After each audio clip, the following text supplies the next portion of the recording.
चलिए, हम last class में कंपैरिजन ऑफ बॉन्ड लेंथ की बातें कर रहे थे। कुछ क्वेश्चंस हमने किए थे, 3 क्वेश्चंस और करते हैं कंपैरिजन ऑफ बॉन्ड लेंथ के ऊपर। नेफ्थलीन में हमें कार्बन कार्बन बॉन्ड्स की बॉन्ड लेंथ कंपेयर करना है। अब आप बताइए, क्या नेफ्थलीन की सभी रेजोनेटिंग स्ट्रक्चर्स इक्विवेलेंट हैं? आंखें बंद करके बोलते हो भाई। सभी रेजोनेटिंग स्ट्रक्चर्स इक्विवेलेंट कैसे हो सकती हैं? इसमें बीच में पाई बॉन्ड है, इसमें बीच में पाई बॉन्ड है।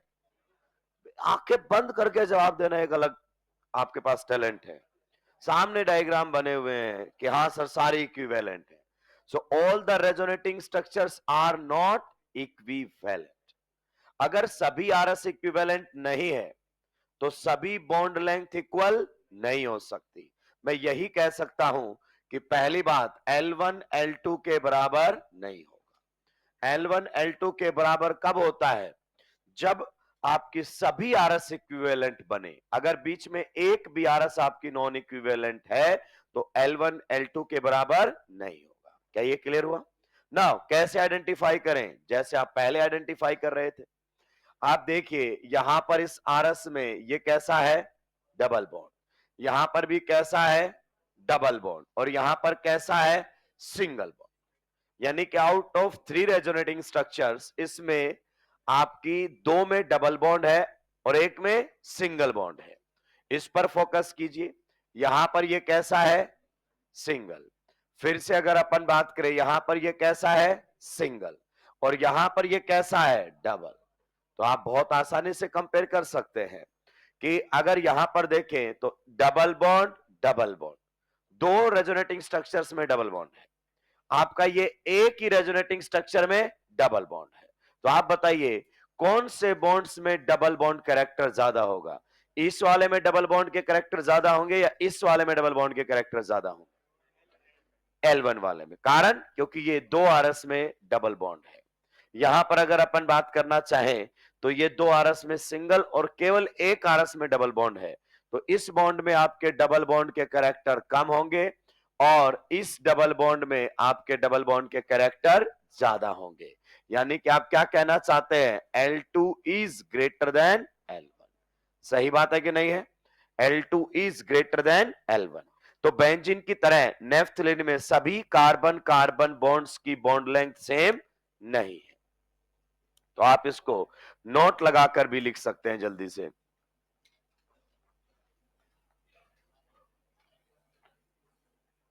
रेजोनेटिंग स्ट्रक्चर ऑलरेडी आपको गिवन है।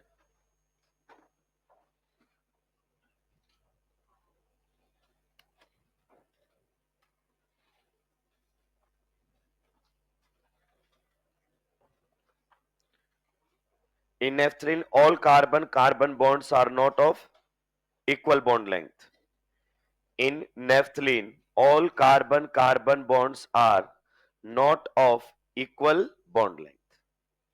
In naphthalene, all carbon-carbon bonds are not of equal bond length या same bond length. नेफ्थलीन में सभी कार्बन कार्बन बॉन्ड्स की बॉन्ड लेंथ सेम नहीं है। जैसा हम पहले देख रहे थे, कितनी आरएस में डबल, कितनी आरएस में सिंगल, एग्जैक्टली हमें वैसे ही देखना पड़ेगा। अगला एग्जाम्पल जो आप लोगों के सामने है वो है फॉर्मिक एसिड। फॉर्मिक एसिड अच्छा क्वेश्चन है भैया।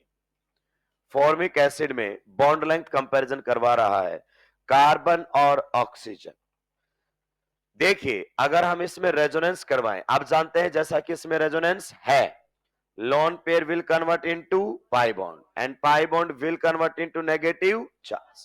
तो जैसा ही आपका रेजोनेंस होगा तो यहां पर आ जाएगा नेगेटिव चार्ज और यहां पर आ जाएगा पॉजिटिव चार्ज। पक्का? जी हाँ। मेरे पहले सवाल का जवाब दे दीजिए, क्या ये दोनों रेजोनेटिंग स्ट्रक्चर्स इक्विवेलेंट हैं? क्या ये दोनों रेजोनेटिंग स्ट्रक्चर्स इक्विवेलेंट हैं? इसका मतलब आप क्या कहना चाहते हैं कि L1 आपका L2 के बराबर नहीं हो सकता। अगर सभी आरएस इक्विवेलेंट होती तो L1 L2 के बराबर होता। सबसे पहला आप ये पॉइंट मेंशन कीजिए कि L1 L2 के बराबर नहीं है। जैसा कि ये दोनों रेजोनेटिंग स्ट्रक्चर ही इक्विवेलेंट नहीं है। ऊपर वाले में देखो, क्या ये दोनों इक्विवेलेंट है? नहीं। इसमें बीच में डबल बॉन्ड है और इसमें बीच में डबल बॉन्ड ही दिखने में एक जैसे नहीं है, तो इक्विवेलेंट हो ही नहीं सकती। तो यहीं पर हमने बोल दिया L1 L2 के बराबर नहीं होगा। अब इसमें अभी तक जितने भी आपने फंडे लगाए हैं ना, वो सारे फंडे फेल हो जाएंगे। जैसे अब अपन कैरेक्टर देखेंगे कि कितनी आरएस में वो सिंगल है, कितनी आरएस में वो डबल है। बताइए, इस वाली रेजोनेटिंग स्ट्रक्चर के अंदर ये बॉन्ड कैसा है? सिंगल। और इस वाले में कैसा है? डबल। एक में सिंगल, एक में डबल। पक्का? आइए इस पर भी अगर अपन चर्चा करना चाहें तो इस वाले में ये बॉन्ड कैसा है? डबल। और ये बॉन्ड कैसा है? सिंगल। फिर से वही, एक में डबल, एक में सिंगल। वापस देखो, एक में डबल, एक में सिंगल। तो अपन ने जो ऊपर अभी तक फंडे लगाए हैं ना कि कितनी आरएस में डबल बॉन्ड रहा है, वो फंडा भी अपना क्या हो गया है? फेल। देखिए, बुक्स क्या करती हैं? केवल डेटा शेयर करती हैं, एक्सप्लेनेशन हम लोग करते हैं। बुक ने शेयर कर दिया L1 L2 के बराबर नहीं है और डेटा दे दिया ये L1 की वैल्यू है, ये L2 की वैल्यू है। अब उसको हमें कैसे समझाना, वो हम पर डिपेंड करता है। अगर अपन बात करें तो अपना अभी तक का फंडा जो था वो भी क्या हो चुका है? फेल हो चुका है। लेकिन हम जानते हैं ना तो रियल मॉलिक्यूल ये है और ना रियल मॉलिक्यूल ये है। रियल मॉलिक्यूल तो आप जानते हैं इसका रेजोनेंस हाइब्रिड होगा। पक्का? और रेजोनेंस हाइब्रिड, ध्यान से सुनना मेरी बात को, यहां पर हमारे सामने कुछ इस प्रकार से रहेगा। आप जानते हैं there will be partial double bond character, there will be partial double bond character. इस पर रहेगा पार्शियल पॉजिटिव और इस पर रहेगा पार्शियल। क्या ये मैं इसका रेजोनेंस हाइब्रिड बना सकता हूं? और इस रेजोनेंस हाइब्रिड में रेजोनेटिंग स्ट्रक्चर नंबर 1 और रेजोनेटिंग स्ट्रक्चर नंबर 2 में से बता सकते हैं किसका कंट्रीब्यूशन ज्यादा है?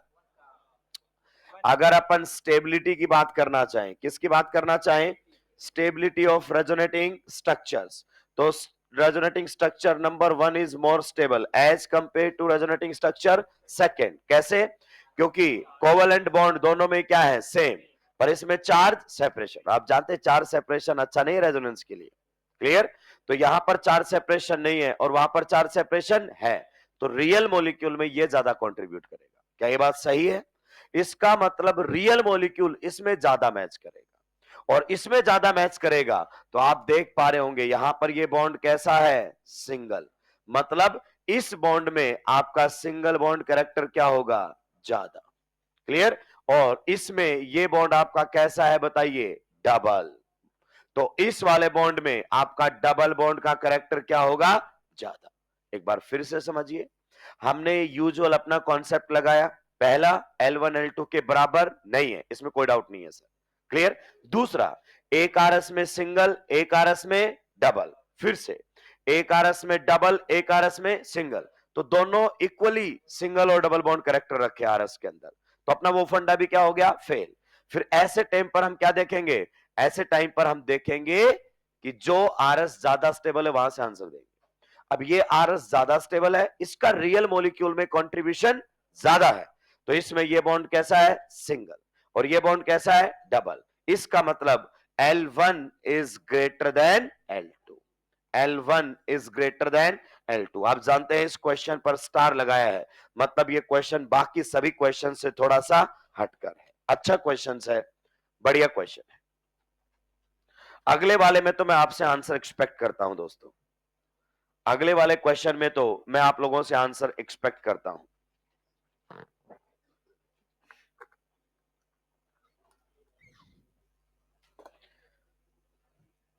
अगले क्वेश्चन में मैं आपको आंसर एक्सपेक्ट करता हूं। L1 एंड L2 में क्या रिलेशन रहने वाला है? दोनों में बॉन्ड लेंथ सेम होगी या फिर अलग अलग होगी? अगर अलग अलग होगी तो कौन सी बॉन्ड लेंथ ज्यादा होगी और कौन सी बॉन्ड लेंथ कम होगी? पहले वाले की बॉन्ड लेंथ ज्यादा होगी, ये करेक्ट आंसर है।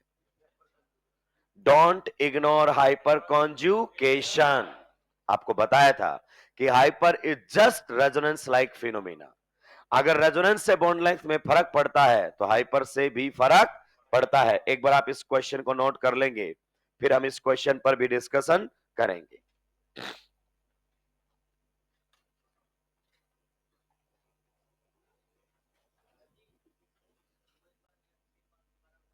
क्योंकि आप लेट आए होंगे, हो ही नहीं सकता है, 2 बार तो मैं खुद बता चुका हूं।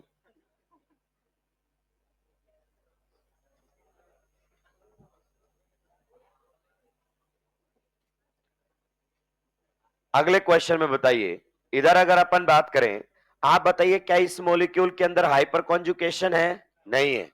क्या इस मॉलिक्यूल में हाइपर कॉन्जुकेशन है। How many CH bonds are in hyperconjugation? 6। दोस्तों ध्यान देना, हाइपर कॉन्जुकेशन से भी किसी बॉन्ड की तो बॉन्ड लेंथ बढ़ेगी और किसी बॉन्ड की बॉन्ड लेंथ घटेगी। मैं एक के थ्रू हाइपर कॉन्जुकेशन आपको करवा के दिखा रहा हूं। ये हमारा कौन सा कार्बन है? अल्फा। तो CH बॉन्ड आपका क्या होगा? डीलोकेलाइज। ये CH बॉन्ड इधर आएगा आपका और ये पाई बॉन्ड उधर जाएगा। अगर ऐसा हुआ तो आपके सामने जो हाइपर कॉन्जुगेटिव स्ट्रक्चर बनेगी वो कुछ इस तरीके से बनेगी। यहां पर तो आ जाएगा डबल बॉन्ड और यहां पर कैसा चार्ज आ जाएगा बताइए? नेगेटिव। क्या इसी प्रकार से आपको हाइपर कॉन्जुगेशन देखने को मिलेगा? जी हाँ। अब देखिए, इस बॉन्ड में कैसा करेक्टर आ गया है? सिंगल बॉन्ड का करेक्टर आया है, लेकिन इस बॉन्ड में कभी सिंगल बॉन्ड का करेक्टर नहीं आएगा। हाइपर से भी किसी की बॉन्ड लेंथ बढ़ रही है तो किसी की घट रही है। दोस्त ध्यान दीजिए, अगर आप इस वाले बॉन्ड पर फोकस करेंगे, इस वाले बॉन्ड पर, तो अभी ये बॉन्ड कैसा है? सिंगल, लेकिन हाइपर कॉन्जुगेशन के बाद कैसा हो गया? डबल। तो इस वाले बॉन्ड की तो बॉन्ड लेंथ क्या हो जाएगी? कम, और इस वाले की ज्यादा। तो हाइपर में भी सिंगल की तो कम हो रही है और डबल की बढ़ रही है। तो ये इंपॉर्टेंट है कि आपसे किसकी पूछ रहा है, तो हमसे तो इसकी और इसकी कंपैरिजन करवाई है। तो इसमें हाइपर कॉन्जुगेशन की वजह से सिंगल बॉन्ड का करेक्टर आएगा। मान लीजिए सर दो में हाइपर कॉन्जुगेशन हो रहा है तो नंबर ऑफ CH बॉन्ड, इसमें कितने CH बॉन्ड हाइपर करेंगे? 6। तो 6 हाइपर कॉन्जुगेटिव स्ट्रक्चर्स में सिंगल बॉन्ड करेक्टर रखेगा और किसी में कम होंगे तो उसमें कम हाइपर कॉन्जुगेटिव स्ट्रक्चर्स में सिंगल बॉन्ड करेक्टर होगा। तो यहां पर तो क्लियर है कि L1 L2 के पहली बात तो बराबर नहीं है और दूसरी बात आपका जो L1 है इज ग्रेटर देन L2। तो हाइपर कॉन्जुगेशन से हमने इसको भी एक्सप्लेन किया है। तो हमने हर वैरायटी का क्वेश्चन कवर किया है। अब आपको ऐसे क्वेश्चंस आपके मॉड्यूल और ELP में भी दिखाई देंगे। तो यहां पर बॉन्ड लेंथ कंपैरिजन भी हमारा खत्म होता है।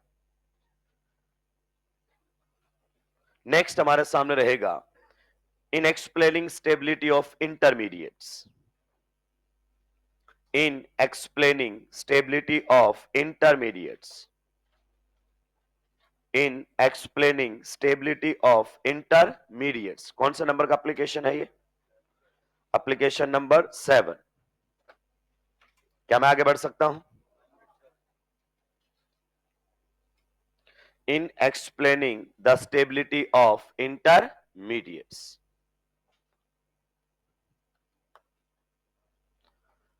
Application number 7. In explaining stability of intermediates. In explaining stability of intermediates. आप जानते हैं इंटरमीडिएट्स के फॉर्म में हमारे पास क्या क्या आएंगे? Carbocation, clear. उसके बाद हमारे पास रहेगा carbon free radical, carbon free radical. उसके बाद हमारे पास रहेगा कार्ब एनायन। कार्बिन ऑलरेडी शायद आरडी सर ने आपके सामने डिस्कस कर दिए होंगे, क्लियर। कार्बिन्स भी इंटरमीडिएट होते हैं, नाइट्रीन्स भी हमारे सामने इंटरमीडिएट होते हैं, लेकिन इनका डिस्कशन हम करते नहीं, एनसीईआरटी में नहीं है। हल्का सा कार्बिन का डिस्कशन होता है, वो आईओसी में ही डिस्कस कर दिया जाता है।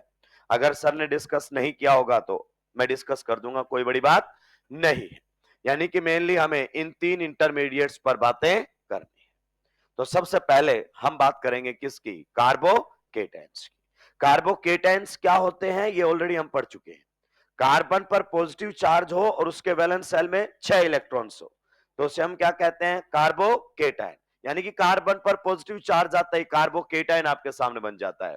कई बार कार्बोकेटाइन, कई बार कार्बोनियम आयन भी कहते हैं। डिग्री भी हम पहचान चुके हैं, हाइपर में तो एक दो क्वेश्चंस भी हम कर चुके हैं। आइए, तो हमारे पास जो सबसे पहला पार्ट रहने वाला है that is relative stability of carbocations.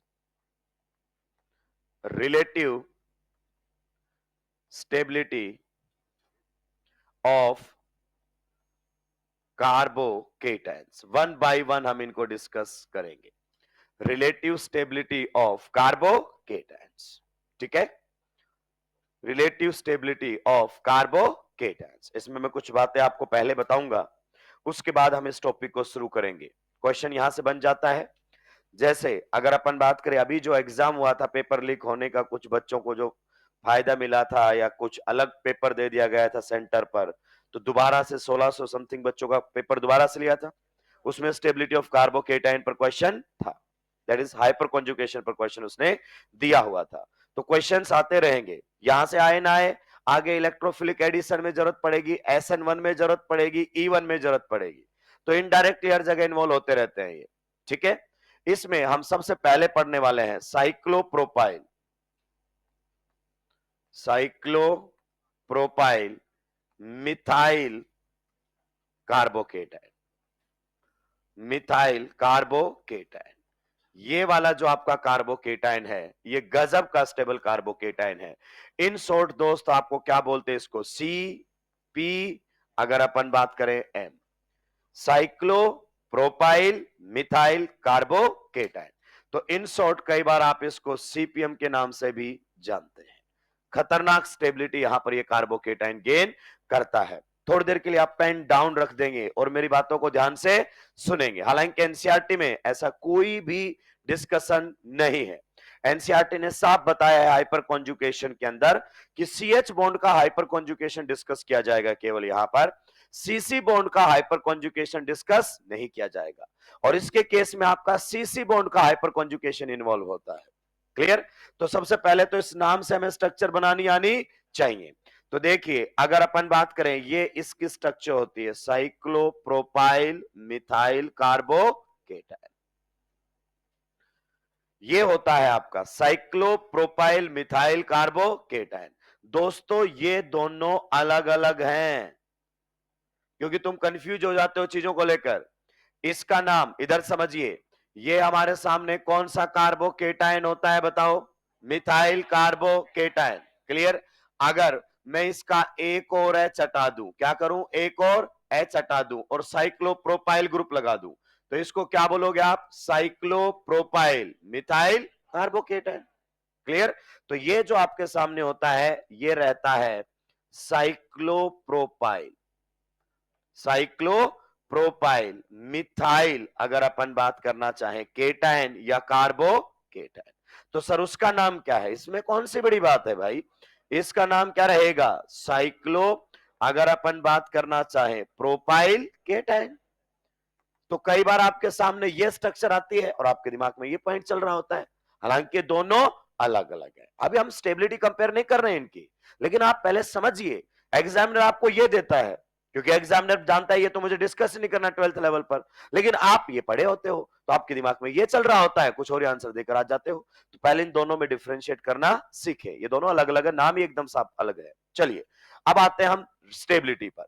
अगर हम रिंग्स की रिलेटिव स्टेबिलिटी की बातें करें दोस्तों, जो कि हमने किया भी था, कहां पर किया था सर, जब हम पढ़ रहे थे हीट ऑफ कंबसन, तो हमने जाना था कि सबसे ज्यादा स्टेबल जो रिंग है वो कितने की होती है, 6 की। उसके बाद आपकी रिंग कितने की होती है, 5 की। उसके बाद आपकी रिंग कितने की होती है, 4 की। और उसके बाद आपकी रिंग कितने की होती है, 3 की। 3 मेंबर्ड रिंग जो है ना, वो हाईली अनस्टेबल होती है। अगर अपन बात करना चाहें, ये जो आपके सामने साइक्लोप्रोपाइल की रिंग है, दिस रिंग अगर अपन बात करना चाहें हाईली अनस्टेबल, ये हाईली अनस्टेबल आप लोगों के सामने रहता है। और उसका कारण क्या रहता है, एंगल स्ट्रेन। क्या रहता है इसके अंदर, भयंकर एंगल स्ट्रेन। हम इस पर ढेर सारी बातें करने वाले हैं, एक एक बात को मैं आपको बहुत ही तबीयत से समझाने वाला हूं। एंगल स्ट्रेन होता है। अब हाईली अनस्टेबल हम बोल रहे हैं ना, तो हाईली अनस्टेबल हम रिलेटिवली बोल रहे हैं। आप हमेशा इस बात को समझिए, बच्चे बहुत बार ये प्रोडक्ट बन जाता है रिएक्शन में, सर ये तो हाईली अनस्टेबल है ना, बनना ही नहीं चाहिए। रिलेटिव 6 मेंबर रिंग के कंपैरिजन में बहुत ही ज्यादा अनस्टेबल है, 5 मेंबर रिंग के कंपैरिजन में बहुत ही ज्यादा अनस्टेबल है। Stability is always relative. ऐसा नहीं है कि कोई अनस्टेबल है तो बनेगा ही नहीं, किसके कंपैरेटिव। तो हम यही बात कर रहे हैं, this is the relative stability. In rings के कंपैरिजन में बहुत ही अनस्टेबल है और उसका कारण है एंगल स्ट्रेन। आइए हम इस एंगल स्ट्रेन को थोड़ा सा समझने की कोशिश करते हैं। अगर हम साइक्लोप्रोपेन को ढंग से ऑब्जर्व करें, किसको? साइक्लोप्रोपेन को हम ढंग से ऑब्जर्व करें तो आप जानते हैं इसमें केवल और केवल क्या प्लेनर होती है? रिंग। मॉलिक्यूल ये प्लेनर नहीं होता है। जो रिंग है आपकी वो यहां पर प्लेनर होती है। जो रिंग है आपकी वो क्या होती है? प्लेनर। मॉलिक्यूल प्लेनर नहीं है। मतलब all the three atoms of the ring, मतलब carbon atoms are lying in the same plane, इसीलिए अलग अलग कंफर्मेशन भी शो नहीं करता है। याद है ना? 3 मेंबर्ड रिंग ही आपकी कंफर्मेशन शो नहीं करती है। 4 मेंबर्ड, 5 मेंबर्ड, 6 मेंबर्ड सारी कंफर्मेशन शो करती है। ये कंफर्मेशन भी शो नहीं करता है। अब अगर मैं आपसे इस कार्बन की हाइब्रिडाइजेशन स्टेट जानना चाहूं तो it's hybridisation state is sp3। अगर मैं इसकी भी हाइब्रिडाइजेशन स्टेट जानना चाहूं then it's hybridisation state is sp3। अगर मैं इसकी भी हाइब्रिडाइजेशन स्टेट जानना चाहूं तो इसकी भी हाइब्रिडाइजेशन स्टेट क्या है? sp3।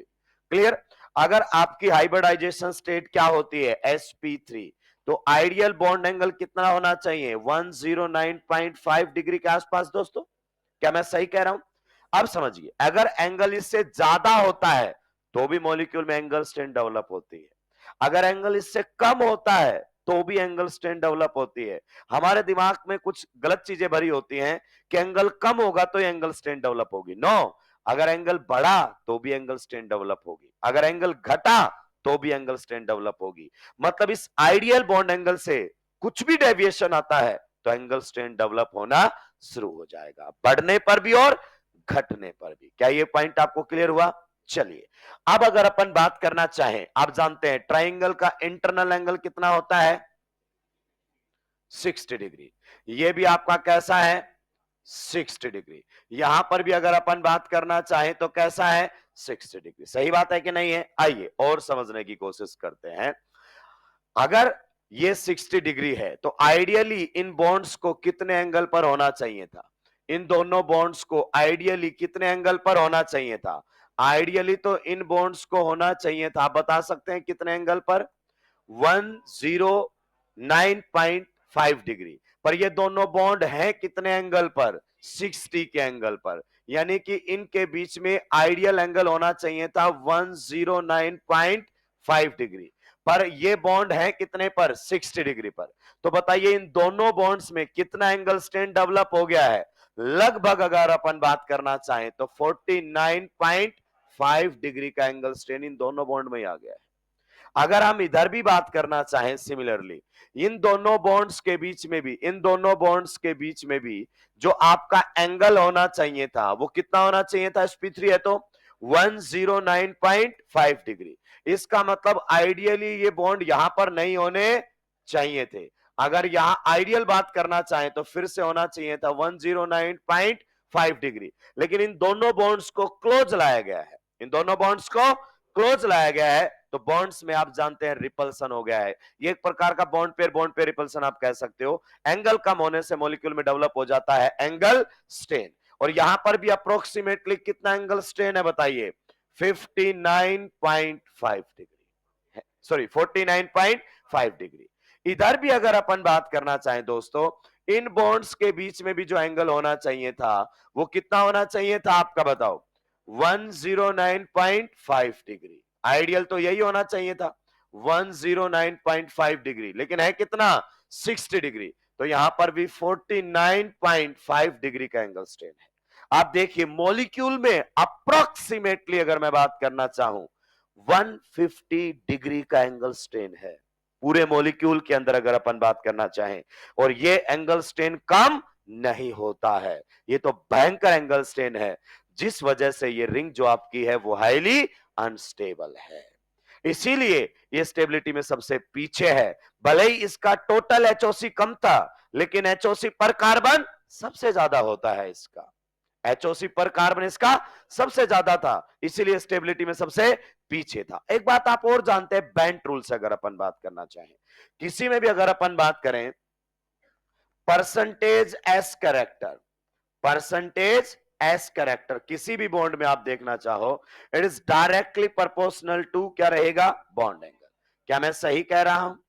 किसी भी बॉन्ड में आपका जो परसेंटेज एस करेक्टर होगा directly proportional to bond angle, ये आपने आईओसी में जाना होगा। नहीं जाना है तो अब जान लीजिए। क्लियर? अगर बॉन्ड एंगल बढ़ेगा तो परसेंटेज एस करेक्टर बढ़ेगा। अगर अपन बात करना चाहें परसेंटेज पी करेक्टर, अभी एकदम उल्टा हो जाएगा। Percentage p character is inversely proportional to क्या? Bond angle. क्या ये मैं भी सही बात कह रहा हूं? आइए, इससे सर आप क्या समझाना चाहते हैं? मैं बिल्कुल ओरिजिनलिटी के ऊपर इसको ले जाना चाहता हूं दोस्त, मेरी बातों को आप ध्यान से सुनते हुए जाइए।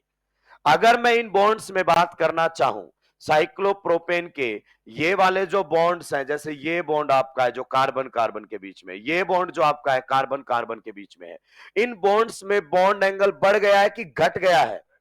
अगर बॉन्ड एंगल दो बॉन्ड्स के बीच में घटेगा तो उनमें परसेंटेज पी करेक्टर और परसेंटेज एस करेक्टर घटेगा। मतलब इन बॉन्ड्स में परसेंटेज पी करेक्टर भर भर के है और इन बॉन्ड्स में परसेंटेज एस करेक्टर बहुत ही कम है। दोस्त, ये जो आपके बॉन्ड है ना, ये ऐसे रिफ्लेक्ट करते हैं जैसे sp3 से नहीं पी से बने हो। क्या बोला मैंने?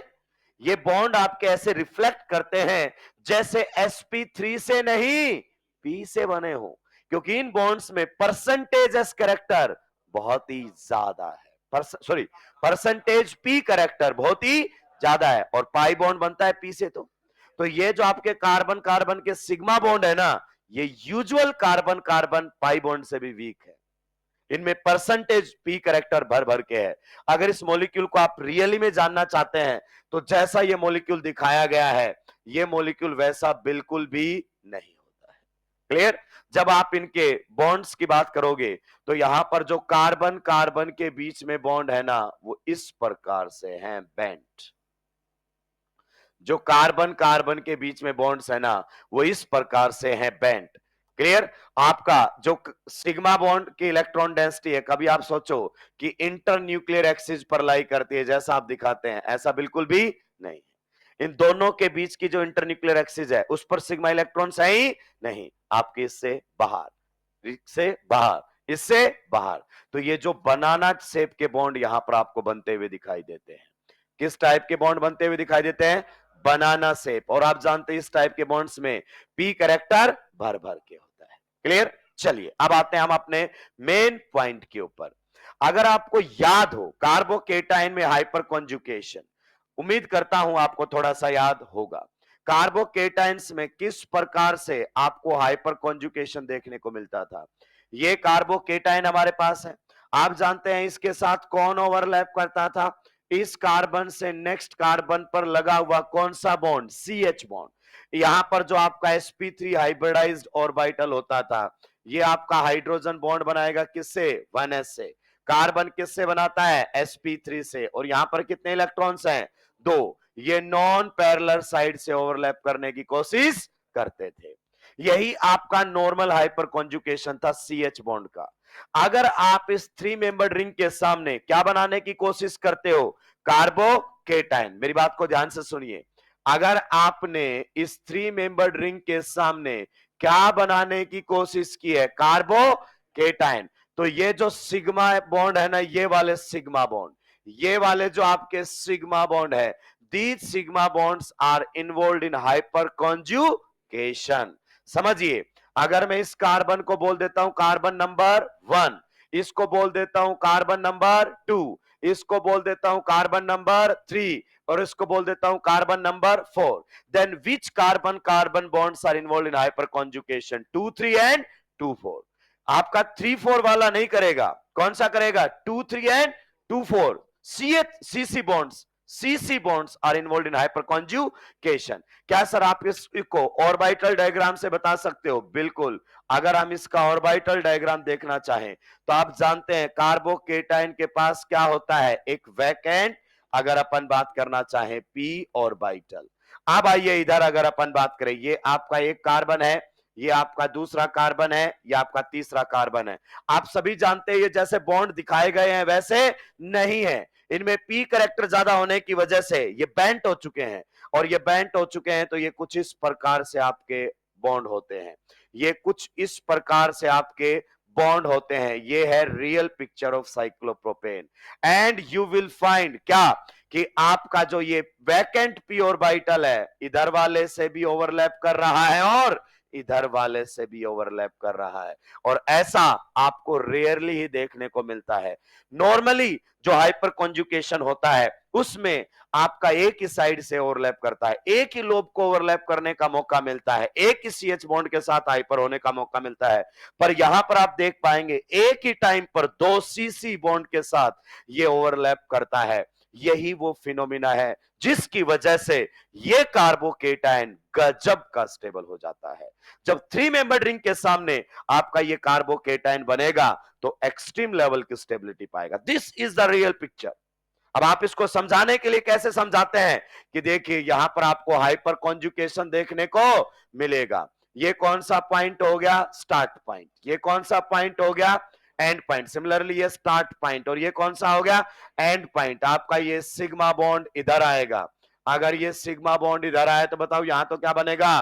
Double bond. और यहां पर कैसा चार्ज आ जाएगा? पॉजिटिव। जैसे आपका ये वाला सिग्मा हाइपर करता है, सिमिलरली ये वाला सिग्मा भी क्या करेगा? हाइपर। अगर ये बॉन्ड आपका इधर आया तो बताइए यहां तो क्या बन जाएगा? Double bond. और यहां पर कैसा चार्ज आ जाएगा? Positive charge. क्या आपने ध्यान दिया कौन सा बॉन्ड हाइपर कॉन्जुकेशन कर रहा है? तो आप देख सकते हैं सीसी बॉन्ड जो है वो किस में इन्वॉल्व हो गया है? हाइपर कॉन्जुकेशन के अंदर। तो मैंने आपको बताया था कि हाइपर कॉन्जुकेशन में सीएच या सीसी बॉन्ड आते हैं। सीसी बॉन्ड रेयरली पार्टिसिपेट करता है, इसके अंदर ये हाइपर कॉन्जुकेशन ही हो रहा है। पर सीसी बॉन्ड का हाइपर कॉन्जुकेशन हो रहा है और ये गजब का स्टेबलाइज करता है आपके कार्बोकेटाइन को। नॉर्मली ये आपको बेटर एक्सप्लेन करता है। ये तो समझाने का तरीका है। आप जानते हैं hyperconjugative structures are real और इमेजिनरी। रियल फिनोमिना ये है कि आपके एक ऑर्बिटल को एक ही टाइम पर दो साइड से ओवरलैप करने का मौका मिल रहा है, जो कि रेयरली कहीं पर आपको देखने को मिलता है। एंड रिजल्ट क्या है? एंड रिजल्ट ये है कि अगर 3 मेंबर रिंग से नेक्स्ट कार्बन पर पॉजिटिव चार्ज आता है तो वो कार्बोकेटाइन हाईली स्टेबलाइज्ड होता है बाय हाइपर कॉन्जुकेशन। और ये हाइपर कॉन्जुकेशन आपकी रेजोनेंस को भी पीछे छोड़ देता है। नॉर्मली आप इसको डांसिंग रेजोनेंस कहते हैं। क्या कहते हैं? दोस्त, दुनिया की कोई किताब इसको डांसिंग रेजोनेंस नहीं लिखता है। ये केवल थोड़ा सा मजाक क्रिएट करने के लिए बातें की जाती हैं। This is hyperconjugation in which carbon carbon sigma bond is involve in hyperconjugation. सभी इसको पढ़ते जरूर हैं, लेकिन एग्जामिनर पूछ लेना in which of the following cation C C bond is involve in hyperconjugation, तो जवाब नहीं दे पाते। कारण हम तो डांसिंग रेजोनेंस पे, कॉन्सेप्ट पीछे छुप जाता है, डांसिंग रेजोनेंस आगे आ जाता है। तो बच्चे के दिमाग में पढ़ा भी और ढंग से भी नहीं पढ़ा उसको। अगर पढ़ ही रहे हो तो पूरी बातें उसमें करनी चाहिए। तो नॉर्मली आपका कौन सा बॉन्ड हाइपर करता है? सीएच। क्या आपका सीसी बॉन्ड भी हाइपर करता है? जी हां, एग्जाम्पल आप लोगों के सामने है। और इस टाइप का हाइपर कॉन्जुकेशन आपके रेजोनेंस पर भी भारी पड़ता है। कमाल का स्टेबल ये कार्बोकेटाइन बनेगा। अगर इस कार्बोकेटाइन की स्टेबिलिटी का कंपैरिजन दोस्त इस वाले कार्बोकेटाइन से किया जाए, किससे किया जाए? इस वाले कार्बोकेटाइन से। आप जानते हैं देयर इज रेजोनेंस कितने पाई बॉन्ड के साथ है? 3 पाई बॉन्ड के साथ, लेकिन फिर भी इस केटाइन की स्टेबिलिटी से कहीं ज्यादा है। ये स्टेबिलिटी में इस वाले केटाइन का क्या निकलता है? पापा निकलता है। ये है आपके हाइपर कॉन्जुकेशन का कमाल। तो नॉर्मली रेजोनेंस हाइपर पर डोमिनेट करता है, हमेशा ही रेजोनेंस डोमिनेट करे इसकी कोई गारंटी नहीं है। तो ये आपके सामने बहुत ही बेहतरीन बात है। अगर सोचो एक जब 3 मेंबर डोमिनेट करता है, हमेशा ही रेजोनेंस डोमिनेट करे, इसका निकलता है? पापा निकलता है। ये है आपके हाइपर कॉन्जुकेशन का कमाल। तो नॉर्मली रेजोनेंस हाइपर पर डोमिनेट करता है, हमेशा ही रेजोनेंस डोमिनेट करे इसकी कोई गारंटी नहीं है। तो ये आपके सामने बहुत ही बेहतरीन बात है। अगर सोचो एक जब 3 मेंबर रिंग के सामने पॉजिटिव चार्ज आया तो ये कमाल करके दिखाया है। पक्का? अभी तो कितने कार्बन कार्बन बॉन्ड्स ने हाइपर कॉन्जुकेशन किया है? 2 ने। अगर मान लीजिए हम यहां पर और 3 मेंबर्ड रिंग्स बढ़ा दें, ध्यान से सुनते हुए जाना। अगर और 3 मेंबर रिंग्स बढ़ा दें, क्या आप मुझे बता सकते हैं how many CC bonds are involve in hyperconjugation? 1, 2 और 3, 4। आप जानते हैं स्टेबिलिटी और भी ज्यादा बढ़ जाएगी। और दोस्त, ये वाला जो केटायन बनता है ना, ये दुनिया के सबसे ज्यादा स्टेबल कार्बोकेटाइंस में से एक है। One of the most stable carbocation. इसके सामने स्टेबिलिटी में नॉर्मली कोई केटाइन टिकता नहीं है। तो यहां पर इससे ज्यादा स्टेबल ये रहेगा, इससे ज्यादा स्टेबल ये रहेगा। क्या ये पॉइंट आपको क्लियर हुआ? कमाल का स्टेबलाइजेशन यहां पर आता है। अगर मान लीजिए आपके सामने एक कार्बोकेटाइन ये दिया हुआ, अभी मेरी बातें खत्म नहीं हुई हैं, और एक कार्बोकेटाइन ये दिया हुआ है, can you compare the stability of these two carbocations? Can you compare the stability of these two carbocations? बता सकते हैं which carbocation is more stable, first और सेकंड? सेकंड। अबे दिमाग से पैदल लोगों, तुम्हें बहुत कुछ सिखाना पड़ेगा। आइए, अगर आपके सामने ये कार्बोकेटाइन दिया हुआ है, कौन सा कार्बोकेटाइन दिया हुआ है? ये कार्बोकेटाइन दिया हुआ है। बताइए ये कार्बोकेटाइन कितने सीएच बॉन्ड्स के साथ हाइपर करेगा? ये जो कार्बोकेटाइन है ये कितने सीएच बॉन्ड्स के साथ हाइपर करेगा?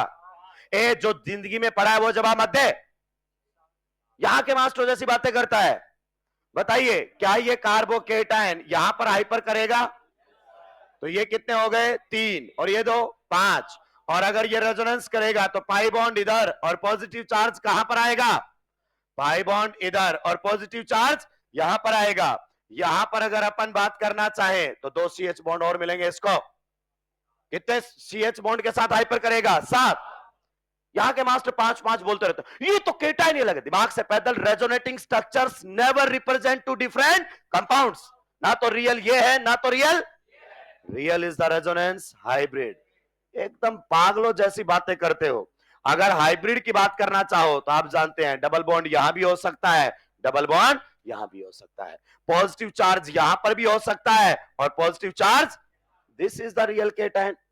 और जब यहां पॉजिटिव तो 3 और 2 5 और 2 7, 7 के साथ हाइपर कॉन्जुगेशन करने का मौका मिलेगा।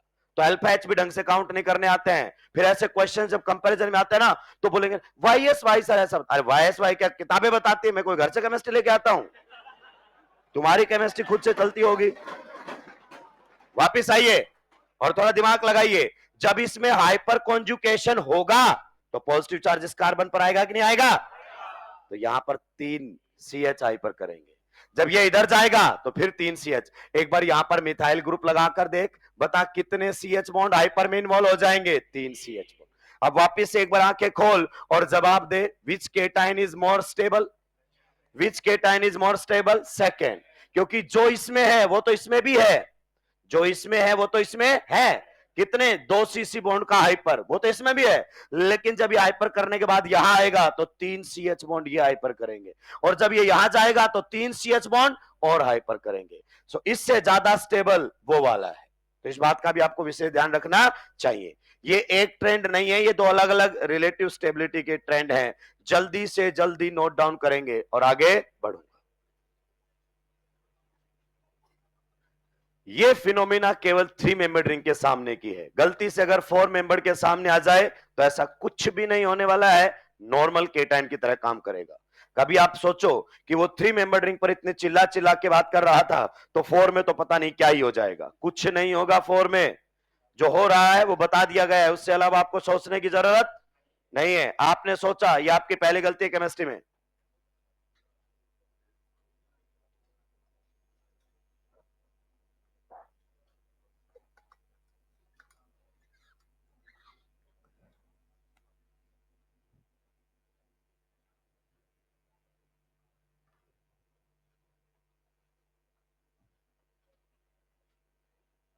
रिजल्ट क्या है पूरे डिस्कशन का? 3 मेंबर रिंग के सामने कार्बोकेटाइन बन जाए, that carbocation will be highly stabilised by the hyperconjugation of CC bonds.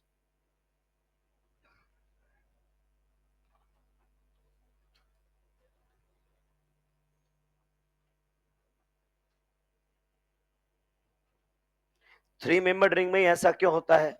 क्योंकि थ्री मेंबर्ड रिंग में ही कार्बन कार्बन सिग्मा बॉन्ड बहुत ही ज्यादा बेंट होते हैं, क्योंकि उनमें परसेंटेज पी करेक्टर भर भर के है। बॉन्ड्स के बीच में एंगल घटेगा तो परसेंटेज एस करेक्टर कम होगा और परसेंटेज पी करेक्टर ज्यादा होगा। तो ये सिग्मा पाई की तरह बिहेव करने लगते हैं, ये सिग्मा पाई की तरह बिहेव करने लगते हैं। जिन्होंने पहले पढ़ा है वो जानते हैं कि ये वाला साइक्लोएल्केन टेस्ट ऑफ अनसैचुरेशन दे जाता है, बाकी वाली साइक्लोएल्केन्स टेस्ट ऑफ अनसैचुरेशन नहीं देता। कौन से वाला टेस्ट ऑफ अनसैचुरेशन? आपका Br2 वाला। Br2 के रेडिश ब्राउन कलर को ये डिसअपियर कर देता है। फिर इसको फिर एक्सेप्शन लिखवाते हैं कि सैचुरेटेड कंपाउंड होते हुए भी टेस्ट ऑफ अनसैचुरेशन दे रहा है, ऐसा तुझे लगता है, ऐसा तुझे लगता है। 90% जो बातें बोली जाती हैं वो कोई लिखता नहीं है, हम सोच सोच कर बनाते हैं और सोची हुई चीज केमिस्ट्री में तो लगभग गलत ही मिलती है। Can we move to the next slide?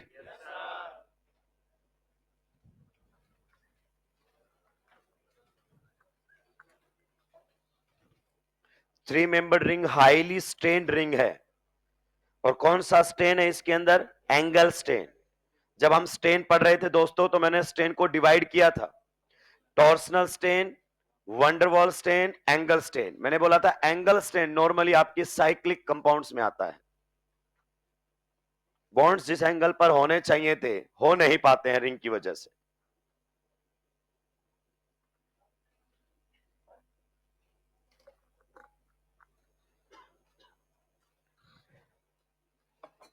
जैसे आपके नॉर्मल कार्बोकेटाइन में CH बॉन्ड ओवरलैप करता है, वैसे इसमें कौन सा बॉन्ड ओवरलैप करता है? CC।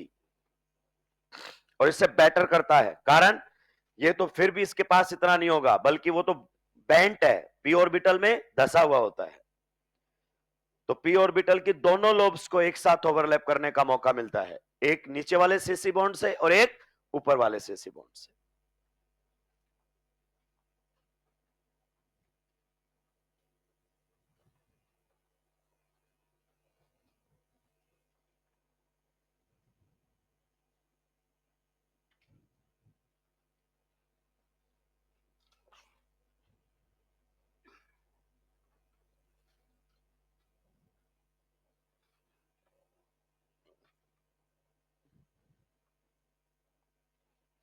बहुत ही वीक बॉन्ड ये आपके सामने होते हैं, इसीलिए बहुत इजीली डिलोकेलाइज भी हो जाते हैं। अब तो आपको पता ही चल गया होगा कि बॉन्ड वीक है कि स्ट्रॉन्ग है। वीक है, मुश्किल से ऑर्बिटल ओवरलैप कर पाते हैं ऐसे यूं रिंग बनाने के लिए, बहुत कम एरिया ऑफ कांटेक्ट होता है। क्योंकि दो ऑर्बिटल्स में बेहतरीन ओवरलैपिंग कब होगी? जब दो sp3 आपस में ओवरलैप करेंगे, जब उनके बीच का एंगल कितना होगा? 109.5 डिग्री, तभी उनके बीच में अच्छी ओवरलैपिंग हो पाएगी। आप एंगल को घटाते जाओगे तो उनका एरिया ऑफ कांटेक्ट कम होता जाएगा और ओवरलैपिंग वीक होती चली जाएगी। बहुत ही वीक बॉन्ड है ये, इसीलिए बहुत इजीली डिलोकलाइज भी हो जाते हैं।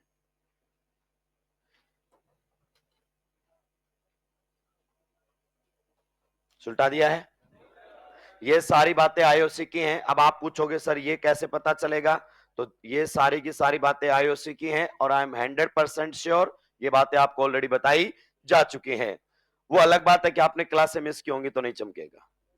अगर आपने क्लासेस लगाई होंगी तो 100% ये बातें सर ने बेंट रूल में बताई होंगी।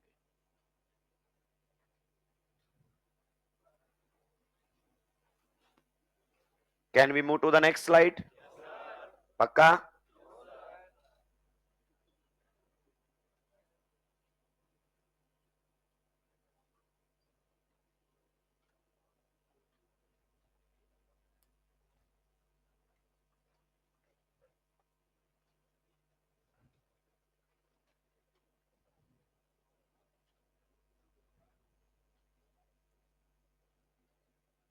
अब आगे बढ़ सकते हैं दोस्तों?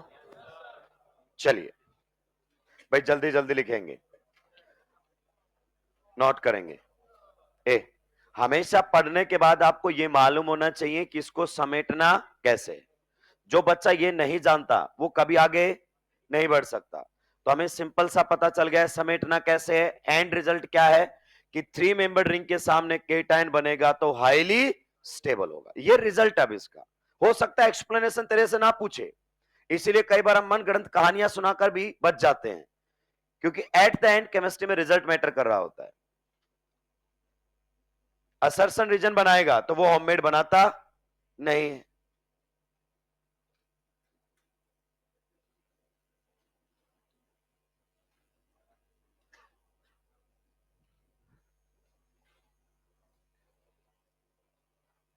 क्या आपके सभी कार्बन कार्बन सिग्मा बॉन्ड इसमें हाइपर करेंगे केटाइन के साथ? नहीं, इसलिए मैंने नंबरिंग भी की है। और ये देखो बहुत क्लियरली समझा रहा है कि ये वाला तो पी के साथ ओवरलैप ही नहीं करेगा। ये जो आपके सिग्मा बॉन्ड के ऑर्बिटल्स है ना, ये वैकेंट पी में धसे हुए हैं उधर जाकर, तो बहुत अच्छे तरीके से ओवरलैप कर पा रहे हैं ये। और एट ए टाइम आपका पी ऑर्बिटल की दोनों लोब्स ओवरलैप कर पा रही हैं। ये कमाल का पॉइंट है।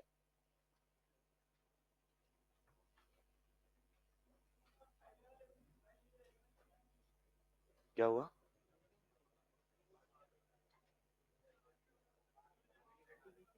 हाँ, वो तो मैंने समझाने के लिए बताया था।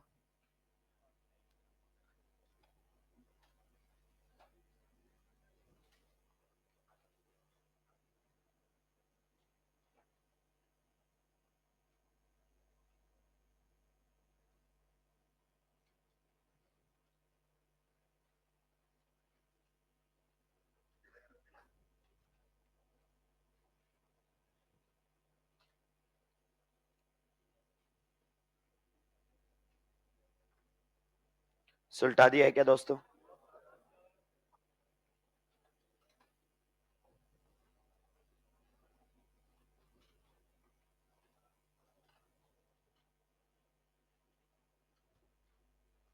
जल्दी जल्दी लिखेंगे भाई, उसके बाद हम अगले रूल पर चलेंगे, फिर केटाइंस की स्टेबिलिटी कंपेयर करना शुरू करेंगे। तो ये आपके सिलेबस पर एक क्वेश्चन है जहां पर आपका सीसी बॉन्ड किस में इन्वॉल्व है? Hyper conjugation.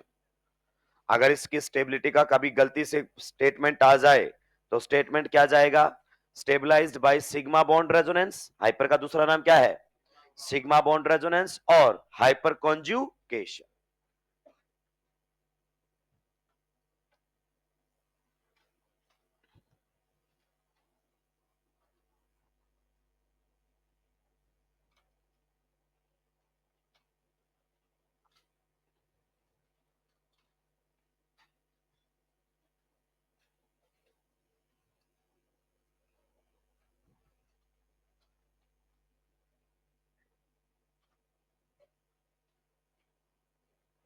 सुलटा दिया है, नोट लगाकर लिखेंगे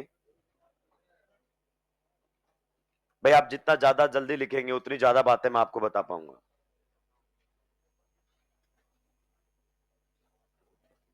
लिखिए note. Cyclopropyl methyl carbocation, cyclopropyl methyl carbocation, cyclopropyl methyl carbocation, cyclopropyl methyl carbocation is stabilized by the hyperconjugation of is stabilized by the hyperconjugation of CC bond। ऐसे लिखना है, carbon carbon sigma bond is stabilized by the CC bond, carbon carbon sigma bond. आप hyper conjugation की जगह ऐसे underline करके लिख सकते हैं, सिग्मा बॉन्ड रेजोनेंस। हालांकि हमने पहले भी बताया था कि इसको आप हाइपर बोलो या सिग्मा बॉन्ड रेजोनेंस बोलो, यूजुअली मैंने लिखवाया भी है CH बॉन्ड इन्वॉल्व होता है लेकिन CC बॉन्ड भी इन्वॉल्व हो जाता है। आप पीछे भी जाके चेक कर सकते हैं, लिखा हुआ है। क्लियर? चलिए, ये हमने पढ़ा कार्बोकेटाइन की स्टेबिलिटी को डिस्कस करने के लिए हमें ये मालूम होना चाहिए। नेक्स्ट अगर अपन बात करना चाहें तो हमारे पास आता है एक और, ब्रेड्स रूल। क्या आता है? Bredt's rule. इसको पहली बार इंट्रोड्यूस किया गया नीट में, नीट 2016 पहली बार आया क्वेश्चन। उससे पहले इस पर कोई चर्चा ही नहीं थी। ब्रेड्स रूल में लिखिए क्या कहता है। मैं थोड़ा सा इसको मॉडिफाई करके लिखवाऊंगा, इसकी ओरिजिनल डेफिनेशन नहीं लिखवाऊंगा, कारण हमारे जो काम का है मैं उस पर फोकस करूंगा। ठीक है, लिखिए in bridged bicyclo compounds, in bridged bicyclo compounds, in bridged bicyclo compounds, in bridged bicyclo compounds, the bridge head atom, the bridge head atom, the bridge head atom can't be sp2. The bridge head atom can't be sp2. The bridge head atom can't be sp2 if both the rings are, if both the rings are, if both the rings are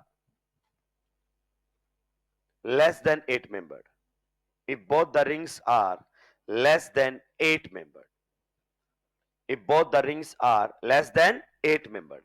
bicyclo मतलब कितनी ring होंगी? 2 ring. Clear? इसकी actually कहानी कुछ और है कि bridge head atom can't acquire planarity, planarity को लेकर बात करता है रियलिटी के अंदर, लेकिन वो अपना जहां एप्लीकेशन हम वहीं पर ही बातें कर लेते हैं. तो आपके बाइसाइक्लो कंपाउंड की पहले मैं आपको बात कर दूं, ध्यान से सुनिए. बाइसाइक्लो अगर अपन बात करना चाहें कंपाउंड्स, तो मैं बाइसाइक्लो कंपाउंड्स को 2 कैटेगरी के अंदर डिवाइड कर सकता हूं. कितनी कैटेगरी में डिवाइड कर सकता हूं? 2 कैटेगरी में. क्लियर? पहला अगर अपन बात करना चाहें तो हमारे सामने आते हैं फ्यूज्ड बाइसाइक्लो. यह वर्ड आपने कई बार सुना होगा, फ्यूज्ड बाइसाइक्लो. फ्यूज्ड बाइसाइक्लो में क्या होता है? इनके अंदर अगर अपन बात करना चाहें 1 बॉन्ड कॉमन होता है, 1 बॉन्ड कॉमन, यानी कि 2 रिंग्स में एक बॉन्ड क्या मिलेगा? कॉमन. या फिर आप दूसरे तरीके से भी कह सकते हो 2 atoms are common, 2 atoms are common.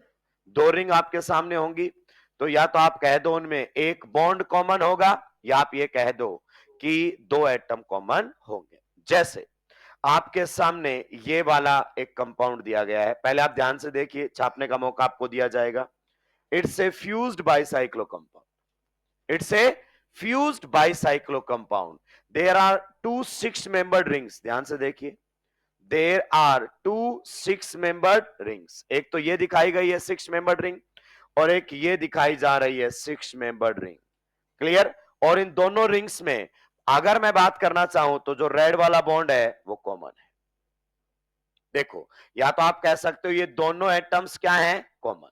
Minimum दोनों ही लिखे मैंने, 1 बॉन्ड कॉमन या फिर 2 एटम्स आर कॉमन, बस इतने ही होने चाहिए. तो इसको हम बोलते हैं फ्यूज्ड बाइसाइक्लो. एंड ये वाले जो एटम्स आपके होते हैं, ये वाले एटम्स जो आपके सामने होते हैं, इन्हें हम बोलते हैं ब्रिज हेड एटम्स. क्या कहते हैं? Bridge head atoms.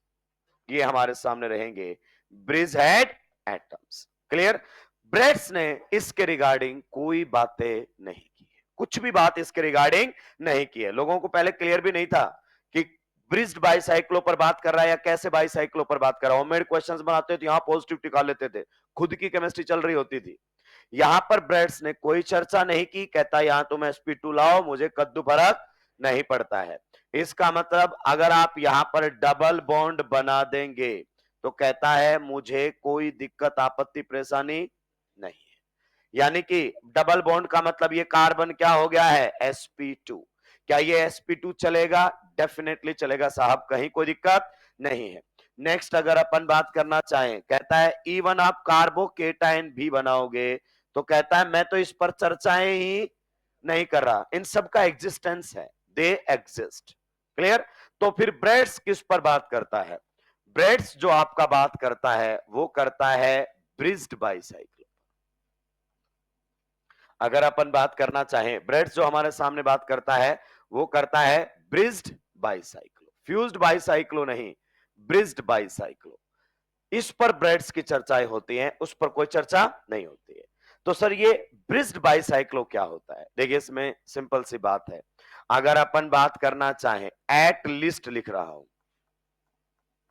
At least 2 bonds are common, at least 2 bonds are common. कम से कम 2 बॉन्ड क्या होने चाहिए, कॉमन। या फिर आप कह सकते हो at least 3 atoms are common, एक ही बात है। या आप कह सकते हो at least 3 atoms are common, 3 atoms are common. अगर 2 रिंग आपने कुछ इस प्रकार से बनाई है, या तो उनमें कम से कम 2 बॉन्ड आपके कॉमन है, या फिर अगर अपन बात करना चाहें कम से कम 3 एटम कॉमन है, तो उन्हें हम ब्रिज्ड बाइसाइक्लो का नाम देंगे। आइए किस तरीके के हम कंपाउंड्स की बात करते हैं। जैसे मैंने आप लोगों के सामने ये बनाया है इस तरीके से, ये तो यहां पर आप बताएंगे कितनी रिंग्स हैं, टोटल कितनी रिंग्स हैं, टोटल कितनी रिंग्स हैं। आइए मैं आपको बताता हूं कितनी रिंग्स हैं, काउंट करें।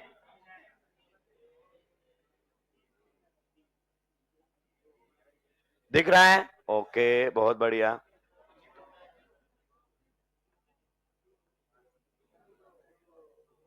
दिखाई दे रहा है, बहुत ही बढ़िया।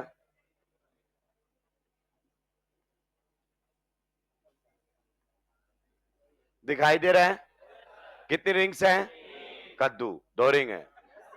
पढ़ लिया तुमने ब्रेड रूल, रिंग तो पहचान नहीं पा रहे हो।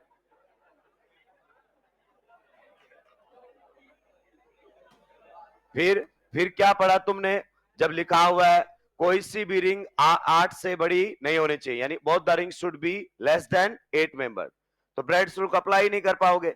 रिंग कैसे पहचानते कि कोई कंपाउंड मोनोसाइक्लिक है, या फिर आपका बाईसाइक्लिक है, या फिर आपका ट्राईसाइक्लिक कंपाउंड है, कैसे पहचानोगे। ये देखिए ये कंपाउंड आपका कैसा है, मोनोसाइक्लिक। कैसे, एक रिंग दिख रही है, इससे नहीं पहचाना जाता। कितने बॉन्ड तोड़े जाएं कि कंपाउंड ओपन चेन में कन्वर्ट हो जाए, इसमें मात्र एक बॉन्ड गायब करने पर ही आपका कंपाउंड कैसा बन जाएगा, open chain, it's monocyclic compound. Clear. अगर 2 बॉन्ड तोड़ना पड़े और कंपाउंड ओपन चेन में कन्वर्ट हो जाए तो वो बाईसाइक्लो कंपाउंड होता है। जैसे इसमें एक ये बॉन्ड तोड़ दो और एक ये बॉन्ड तोड़ दो, ओपन चेन में कन्वर्ट हो जाएगा, सो इट इज ए बाईसाइक्लो। यहां नहीं सोची 3 रिंग, एक 6 की ये, एक 6 की ये, एक और पूरी। तो यहां पर अगर अपन बात करना चाहें, मान लीजिए आपके सामने जो थोड़ी देर पहले मैंने कंपाउंड बनाया था, वो तो ढंग का क्वेश्चन उसने आज तक पूछा नहीं है, बस हल्का सा इंट्रोडक्शन देकर चला गया है। वरना ढंग के क्वेश्चंस आते हैं अच्छे लेवल पर तो सुलझ जाएंगे। कितने बॉन्ड तोड़ूं कि ये कंपाउंड ओपन चेन में कन्वर्ट हो जाए। देखिए पहला बॉन्ड मैंने ये हटाया, क्या अभी ओपन चेन में कन्वर्ट हुआ, नहीं। दूसरा बॉन्ड मैंने ये हटाया, पूरा कंपाउंड ओपन चेन में चला गया, there is no ring, so it is a bicyclo compound. कैसा है, बाईसाइक्लो कंपाउंड है। आइए हम अपने वापस आते हैं ब्रेड्स रूल के ऊपर। मान लीजिए अगर अपन बात करना चाहें, ये हमारे सामने कुछ इस प्रकार से दिया हुआ है, तो दोस्त इसमें 2 5 मेंबर रिंग्स है। क्या है, 2 5 मेंबर रिंग्स हैं। ये वाले जो बॉन्ड है ना, ये वाले बॉन्ड, दोनों बॉन्ड ये 2 रिंग्स में कॉमन है। अगर अपन बात करें तो एक रिंग तो आपके सामने ये रही इधर से, ये वाली रिंग। क्लियर। अगर अपन नोट करना चाहें 1 ये रहेगा, 2 ये रहेगा, 3 ये रहेगा, 4 और ये रहेगा 5। एक 5 मेंबर रिंग आपको साफ साफ दिखाई दे रही है, नहीं दिखाई दे रही है तो एक बार मैं इन वाले बॉन्ड्स को हटा देता हूं and you will find yes it is A 5 membered ring. साफ साफ दिखाई दी। चलिए नेक्स्ट अगर अपन बात करना चाहें तो आपके सामने एक और 5 मेंबर्ड रिंग है। कौन से वाले बॉन्ड्स के थ्रू आप बना लीजिए, ये वाला, ये एक और 5 मेंबर्ड रिंग है। काउंट करना शुरू करें, 1 ये रहेगा, 2 ये रहेगा, 3 ये रहेगा, 4 ये रहेगा, 5। तो बीच वाले जो तीनों एटम्स हैं वो दोनों रिंग में कॉमन है, तो एटलीस्ट 3 एटम्स आर कॉमन, कम से कम 3 कॉमन होने, या फिर क्या लिखा है एटलीस्ट 2 बॉन्ड्स आर कॉमन।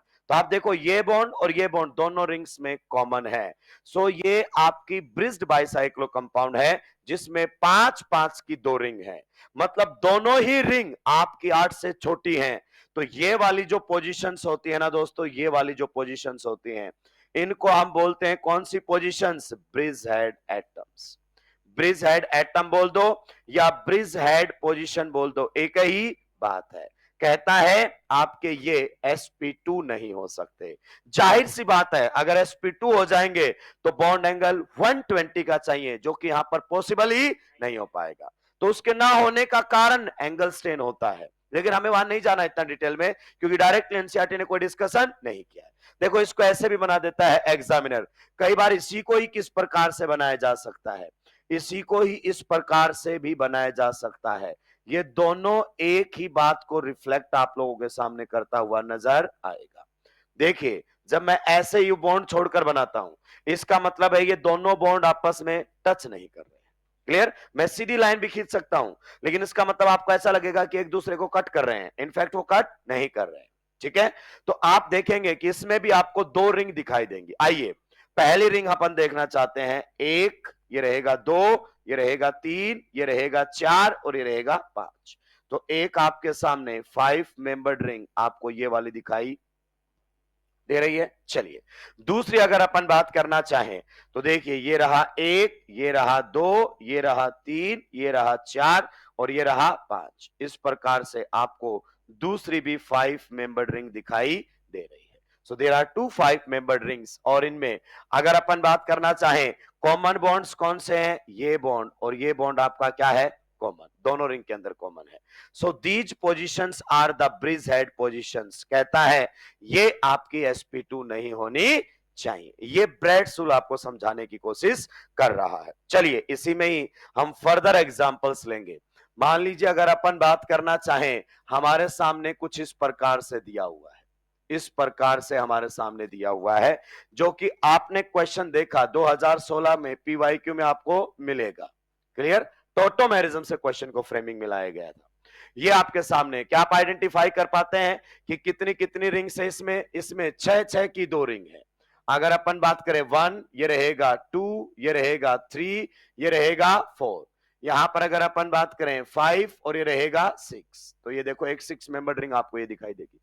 दूसरी वाली 6 मेंबर रिंग दिखाई दी, जी हां, ये रहा नंबर 1, ये रहा नंबर 2, ये रहा नंबर 3, ये रहा नंबर 4, ये रहा नंबर 5 और ये रहा number 6। So there are 2 6-membered rings and these positions are known as bridgehead positions. तो इनको हम बोलते हैं कौन सी पोजीशन? इनको बोलते हैं ब्रिज हेड। अगर अपन बात करना चाहें, पोजीशन बोल दीजिए या एटम्स बोल दीजिए, कहता है ये sp2 नहीं हो सकते क्योंकि दोनों रिंग आपके 8 से छोटी है। अगर कोई भी एक रिंग 8 या 8 से बड़ी हो जाए तो फिर कोई दिक्कत नहीं है, फिर ब्रैडशुल नहीं चलेगा। लेकिन अगर दोनों 8 से छोटी हैं तो ऐसा पॉसिबल ही नहीं हो सकता। अब इसी को ही मैं दूसरे तरीके से बनाने की कोशिश करूंगा, जरा मेरी बातों को आप ध्यान से सुनेंगे। क्लियर? इस प्रकार से इसको बनाया जा सकता है। इसमें भी आपको 6 की दो रिंग्स दिखाई देंगी। ये कौन सी पोजीशंस हो गई आपकी? Bridge head positions. आप देखिए ये हो गए दो, यहां पर अगर अपन बात करना चाहें 3, यहां पर बात करना चाहें 4। फिर आप देखेंगे कि ये वाला एटम 5 और ये वाला एटम 6, तो एक 6 की रिंग सीधी आपको दिखाई दे रही होगी। इसी प्रकार से एक और 6 की रिंग आपको यहां से दिखाई देगी। ये रहा कार्बन नंबर 1, ये रहा कार्बन नंबर 2, ये रहा कार्बन नंबर 3 और ये रहा carbon number 4, carbon number 5, carbon number 6। तो यहां पर आप देखेंगे कि 6 की दो रिंग्स हैं और आपकी ये कौन सी पोजीशंस हैं? Bridge head positions. कहता है ये sp2 नहीं हो सकती, ये तीनों बॉन्ड एक प्लेन में कभी भी लाई नहीं कर सकते, वरना ब्रिज बनेगा ही नहीं। तो सर ब्रैडशुल पर आते हैं, और क्या कहना चाहता है ब्रैडशुल? वो ये कहना चाहता है दोस्त, मान लीजिए कभी आपने इस तरीके से केटायन देख ले, किस तरीका का केटायन देख ले? इस तरीके का केटायन देखें, तो आप बताइए यहां पर ये ब्रिज हेड एटम है कि नहीं है? क्या ये ब्रिज्ड बाइसाइक्लो है? हाँ, it is A bridged bicyclo compound. देखते ही पता चल जाएगा। इन दोनों के बीच में चेक करो कितने बॉन्ड कॉमन है? 2, तो ये ब्रिज्ड बाइसाइक्लो है। 2 या 2 से ज्यादा हो तो ब्रिज्ड बाइसाइक्लो, एक ही हो तो फ्यूज्ड बाइसाइक्लो। क्लियर? तो यहां पर कार्बोकेटाइन की हाइब्रिडाइजेशन क्या होती है? sp2, पर यहां पर sp2 आ ही नहीं सकता, क्योंकि sp2 आने के लिए आप जानते हैं इनके बीच में बॉन्ड एंगल 120 का होना, और फिर तो आपका ये कंपाउंड ही बन नहीं सकता। इसका मतलब इस टाइप का कंपाउंड एग्जिस्ट ही नहीं करता है। इस टाइप का जो कंपाउंड है डजंट एग्जिस्ट। डजंट एग्जिस्ट का मतलब समझ रहे हो, जब केटाइन स्टेबिलिटी में आए तो ये लीस्ट स्टेबल रहेगा। क्या रहेगा? लीस्ट स्टेबल रहेगा, ये कहने की कोशिश कर रहा है। अगर आपके सामने ऐसे दे दे दोस्त या ऐसे दे दे, एक ही बात है। मेरी बातों को आप ध्यान से सुनते हुए चलेंगे। अगर ये टाइप का कार्बोकेटाइन दे दिया है तो such type of carbocations are highly unstable. Similarly अगर अपन बात करना चाहें, ध्यान से सुनते हुए जाइए, अगर आपके सामने कभी इस टाइप का केटाइन भी दे दिया है तो इस टाइप का कार्बोकेटाइन भी हाईली अनस्टेबल, क्योंकि आपकी रिंग साइज अभी भी 6-6 की है। 6-6 की कितनी रिंग्स हैं? 2। तो ब्रिज एड sp2 नहीं हो सकता। कब तक नहीं हो सकता? जब तक कि कोई एक रिंग 8 यार्ड से ज्यादा की ना हो जाए। अगर दोनों रिंग 8 से छोटी है तो ये sp2 हाइब्रिडाइजेशन में आ ही नहीं सकता। और यहां पर आपने कार्बोकेटाइन बना दिया, मतलब sp2। तो इस टाइप का कार्बोकेटाइन के बारे में भी आप कह सकते हो डज नॉट एग्जिस्ट, मतलब ये रियलिटी में ऐसे केटाइन होते ही नहीं है। यानी कि अगर हमारे पास क्वेश्चन आ जाए तो हम क्या बोलेंगे? इस टाइप के कार्बोकेटाइंस लीस्ट स्टेबल होंगे। क्या होंगे? Least stable. मान लीजिए सर, अगर इसको मैं पहले बना दूं, बताओ और कैसे बनाया जा सकता है? ये देखो इस प्रकार से, ये मैंने 6 की रिंग बना दी है। जी हाँ। अब देखो कितने एटम कॉमन है दोनों के बीच में, इधर बताओ 2। तो इस प्रकार से हवा में एक एटम, ये दूसरा एटम, आपको बनाना नहीं है, वैसे भी आपको तो पहचानना है। क्लियर? तो यहां पर अगर पॉजिटिव चार्ज आ जाएगा तो ये कार्बोकेटाइन हाईली अनस्टेबल। अब आता है थोड़ा सा एडवांस लेवल। मान लीजिए सर ये दोनों रख दिए कंपैरिजन में, तो ओमार पर ये तो नहीं लिख कर आओगे कि दोनों ही हाईली अनस्टेबल है, दोनों ही एग्जिस्ट नहीं करते हैं। आपका पेपर है ऑब्जेक्टिव और आपको ऑप्शन सिलेक्ट करना है, आपको अपना ज्ञान नहीं देना है। 4 जो बातें उसमें लिखी हैं वो आपसे पूछना चाहता है आप कौन सी बात के साथ एग्री कर रहे हैं, बस, उसके अलावा उसका कोई मतलब नहीं है दोस्तों। तो आइए, अगर कभी गलती से ये दोनों केटाइंस आ ही जाएं कंपैरिजन के अंदर, दोनों केटाइंस आ ही जाएं कंपैरिजन के अंदर कि नहीं साहब, माना दोनों ही हाईली अनस्टेबल हैं, दोनों का ही एग्जिस्टेंस नहीं है, बट हमें तो थ्योरेटिकली कंपेयर करना ही पड़ेगा। अब बताइए दोनों में से विच केटाइन इज मोर स्टेबल? तो आप समझिए, रिंग साइज जैसे जैसे बड़ी होती जाएगी ना, वैसे वैसे वो फिर भी sp2 हो सकता है। क्लियर? तो यहां तो दोनों रिंग कितने के हैं? 5। जी हाँ, ये रहा नंबर 1, ये रहा नंबर 2, ये रहा नंबर 3, ये रहा नंबर 4, ये रहा नंबर 5 और ये रहा number 6। So there are 2 6-membered rings and these positions are known as bridgehead positions। तो इनको हम बोलते हैं कौन सी पोजीशन? इनको बोलते हैं ब्रिज हेड। अगर अपन बात करना चाहें, पोजीशन बोल दीजिए या एटम्स बोल दीजिए। कहता है ये sp2 नहीं हो सकते क्योंकि दोनों रिंग आपके 8 से छोटी है। अगर कोई भी एक रिंग 8 यार्ड से बड़ी हो जाए तो फिर कोई दिक्कत नहीं है, फिर ब्रेड्स रूल नहीं चलेगा।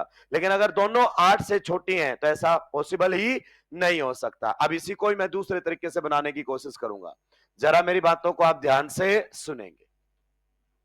क्लियर? इस प्रकार से इसको बनाया जा सकता है। इसमें भी आपको 6-6 की 2 रिंग्स दिखाई देंगी। ये कौन सी पोजीशंस हो गई आपकी? Bridge head positions. आप देखिए, ये हो गए 2, यहां पर अगर अपन बात करना चाहें 3, यहां पर बात करना चाहें 4। फिर आप देखेंगे कि ये वाला एटम 5 और ये वाला एटम 6।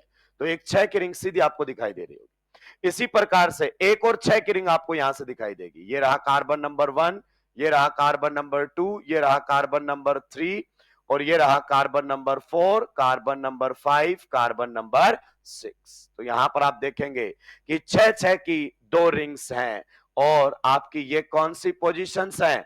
Bridge head positions. कहता है ये sp2 नहीं हो सकती, ये तीनों बॉन्ड एक प्लेन में कभी भी लाई नहीं कर सकते, वरना ब्रिज बनेगा ही नहीं। तो सर ब्रेडसूल पर आते हैं और क्या कहना चाहता है ब्रेडसूल? वो ये कहना चाहता है दोस्त, मान लीजिए कभी आपने इस तरीके से केटाइन देख ले, किस तरीका का केटाइन देख ले? इस तरीके का केटाइन देखें तो आप बताइए यहां पर ये ब्रिज हेड एटम है कि नहीं है? क्या ये ब्रिज्ड बाइसाइक्लो है? हाँ, it is A bridged bicyclo compound. देखते ही पता चल जाएगा। इन दोनों के बीच में चेक करो कितने बॉन्ड कॉमन है? 2। तो ये ब्रिज्ड बाइसाइक्लो है। दो या दो से ज्यादा हो तो ब्रिज्ड बाइसाइक्लो, एक ही हो तो फ्यूज्ड बाइसाइक्लो। क्लियर? तो यहां पर कार्बोकेटाइन की हाइब्रिडाइजेशन क्या होती है? sp2। पर यहां पर sp2 आ ही नहीं सकता, क्योंकि sp2 आने के लिए आप जानते हैं इनके बीच में बॉन्ड एंगल 120 का होना, और फिर तो आपका ये कंपाउंड ही बन नहीं सकता। इसका मतलब इस टाइप का कंपाउंड एग्जिस्ट ही नहीं करता है।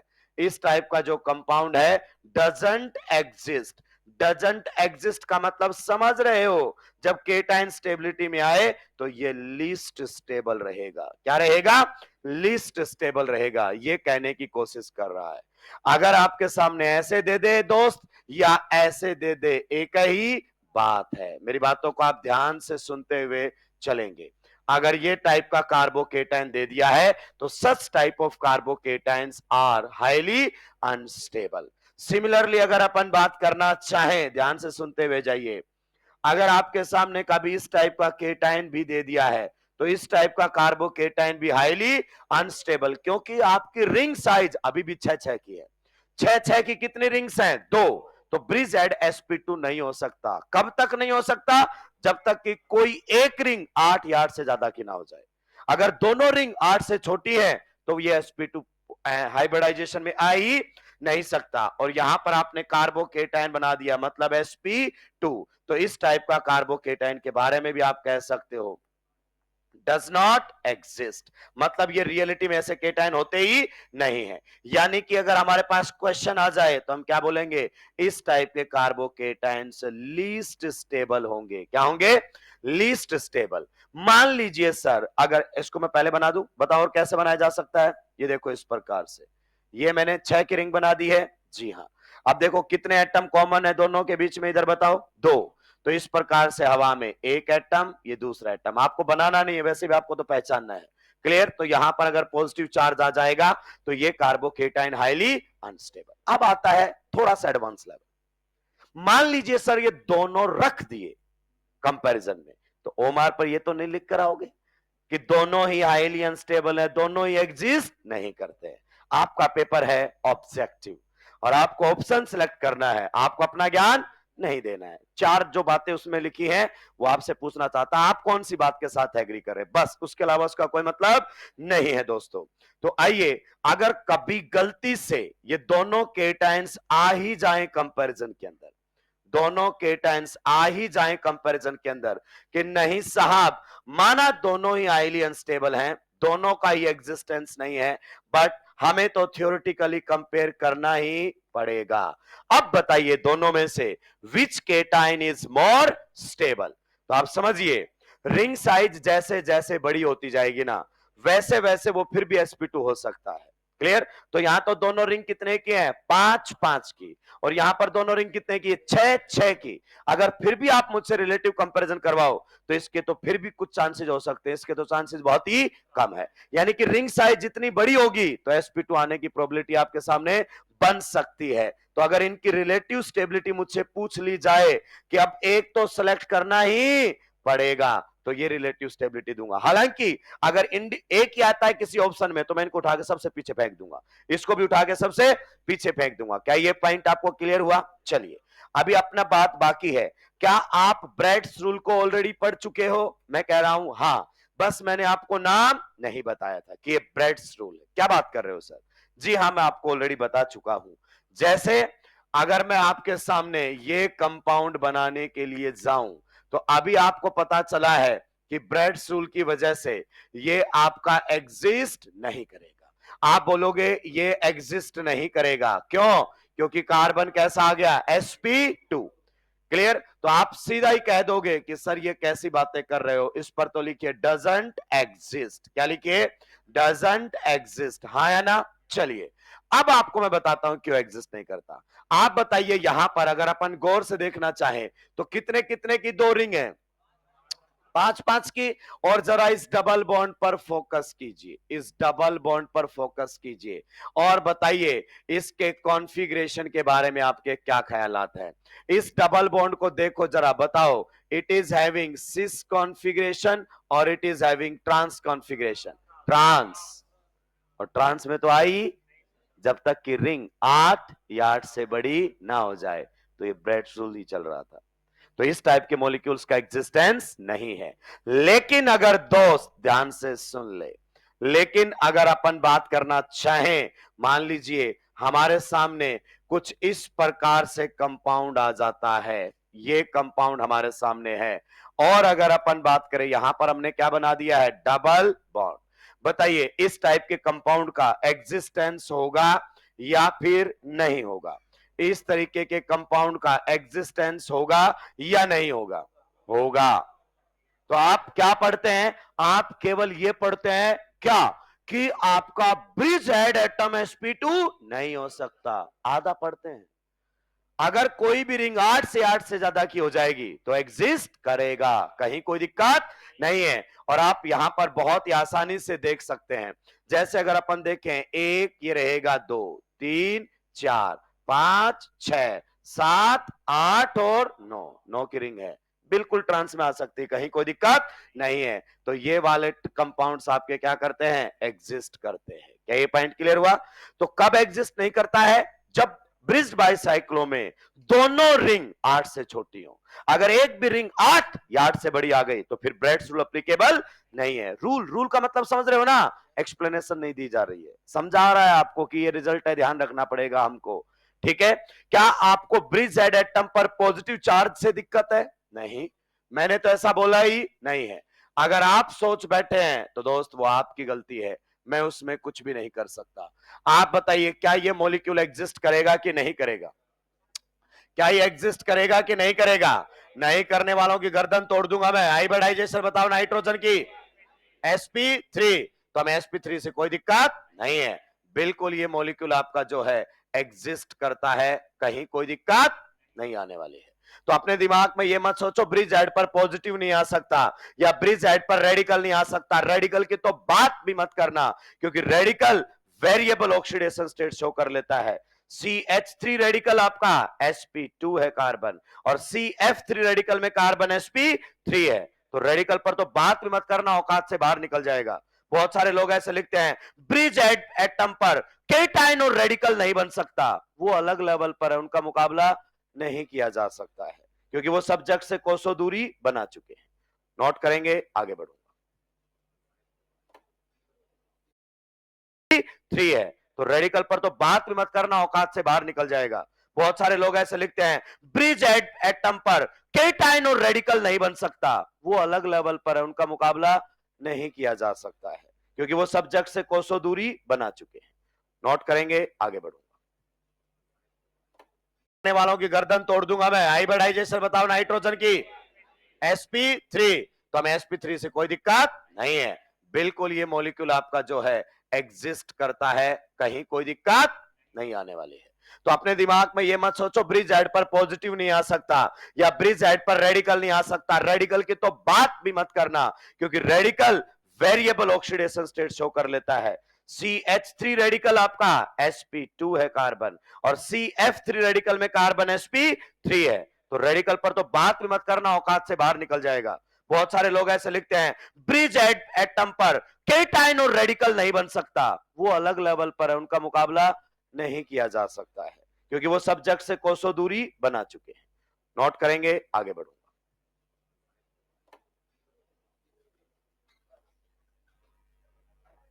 अब एक बार ब्रेड सुल को वापस से पढ़ो, अब आपको शायद ज्यादा चीजें क्लियर होंगी। क्या कह रहा है ब्रेड सुल? एक बार वापस से जोर जोर से पढ़ो, जैसे नर्सरी के बच्चे पढ़ते हैं। In bridged bicyclo, underline the word bridged bicyclo. Fused bicyclo पर कोई बात नहीं करनी हमें, आगे पढ़िए फिर। In bridged bicyclo the bridge head atom can't be sp2 if both the rings are less than 8 membered। Underline the word less than 8 membered। अगर कोई भी रिंग 8 या 8 से बड़ी हुई तो ब्रेड्स रूल एप्लीकेबल नहीं होगा।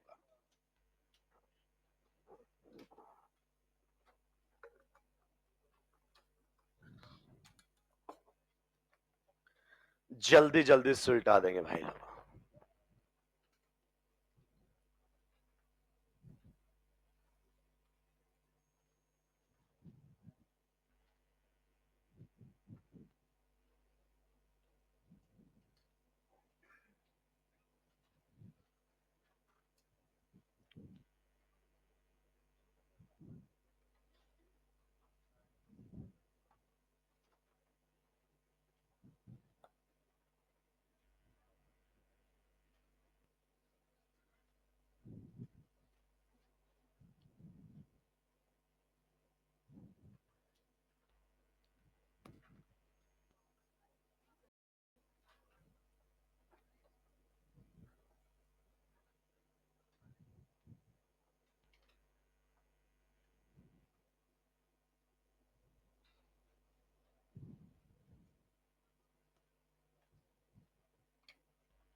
जल्दी जल्दी सुलटा देंगे भाई लोगों। क्या इन मॉलिक्यूल्स का एग्जिस्टेंस है? जी हां। इस केटायन को एग्जिस्ट करने से हमें कोई तकलीफ नहीं होनी। वैसे भी अगर थोड़ा सा दिमाग लगाओगे तो यहां एंगल में इसको कहीं कोई दिक्कत 120 पर है। ब्रिज्ड बाइसाइक्लो में दिक्कत होती है, फ्यूज्ड बाइसाइक्लो में नहीं होती है। और मैं जब आपको जीआई पढ़ा रहा था दोस्तों, तो मैं बता रहा था कि फ्यूज्ड बाइसाइक्लो में जीआई देखने का तरीका अलग होता है। लेकिन आपने वहां पर इस क्वेश्चन को किया है, इट शो ज्योमेट्रिकल आइसोमेरिज्म। लेकिन जो एक्सप्लेनेशन इवन जो मैंने भी दी है वो दो कोडी की है, जिसका कोई लेना देना ही नहीं है। क्योंकि आप जब तक फ्यूज्ड बाइसाइक्लो नहीं पढ़ाओगे, पढ़ाया नहीं जा सकता उसका जीआई। लेकिन भाई साहब क्वेश्चन हर जगह मिलता ही मिलता है। यहां लोगों को मतलब नहीं होता है कि कैसे समझाएगा, किसी की भी नोटबुक में उठा के चेप लेंगे। और आप वीडियो लेक्चर हैं तो एक्सप्लेनेशन भी सुन ही लेते हैं, थोड़ा थोड़ा चेंज कर लेते हैं, बोलने का अंदाज चेंज कर दो, बाकी एक्सप्लेनेशन क्या रख लो, सेम रख लो।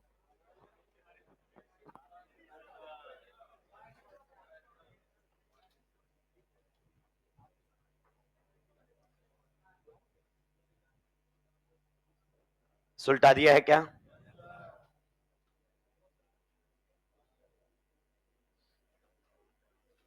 देखो, एक ही बॉन्ड कॉमन है फ्यूज्ड बाइसाइक्लो, एक से ज्यादा बॉन्ड कॉमन है ब्रिज्ड बाइसाइक्लो। देखते ही पहचान में आ जाएंगे, कभी कंफ्यूजन होता ही नहीं है।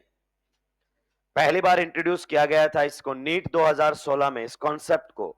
उससे पहले कहीं भी एनसीईआरटी ब्रेड स्कूल का डिस्कशन नहीं करता है। एकदम एनसीईआरटी को साइड में रखवा के क्वेश्चंस बनाए 2016 ने। और जब आउट ऑफ सिलेबस जाएगा तो अभी भी बहुत सारी चीजें हैं जो हम नहीं पढ़ाते हैं, कहीं भी क्वेश्चन को रोक लेगा, लेकिन उससे कोई फर्क नहीं पड़ेगा। एटलीस्ट जो हमारे सिलेबस का वो तो गलत नहीं होना। उस पर कोई हाथ डालेगा तो सही होने के चांसेस कम है, गलत होने के चांसेस ज्यादा है। केमिस्ट्री में आप जानते नहीं जानते हैं तो आप तुक्का ना लगाएं तो ही बेटर है। और अगर आप सही तुक्के से पहचान लेते हैं कौन सा ऑप्शन होगा, तो फिर आपको कोचिंग की जरूरत ही, फिर आपका सिलेक्शन अभी तक हो जाना चाहिए था।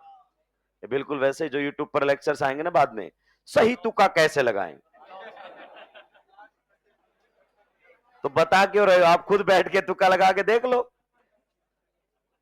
बहुत सारे एग्जाम्स होते हैं जो ऑब्जेक्टिव होते हैं। क्लियर? तो अभी तक तो आप अच्छी नौकरी पर होते हैं, यहां पर चिल्लाने की जरूरत ही नहीं पड़ती।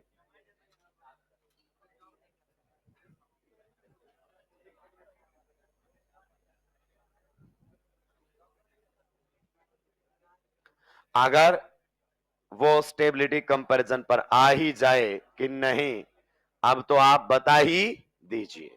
तो रिंग साइज जैसे जैसे बढ़ेगी, ब्रिज हेड पर sp2 आने की प्रोबेबिलिटी बढ़ती जाएगी।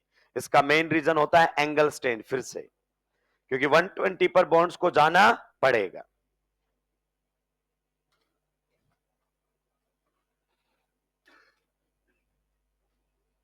यहां से आपको क्लियरली समझ में आ भी सकता है कि इन बॉन्ड्स के बीच का एंगल 120 नहीं है।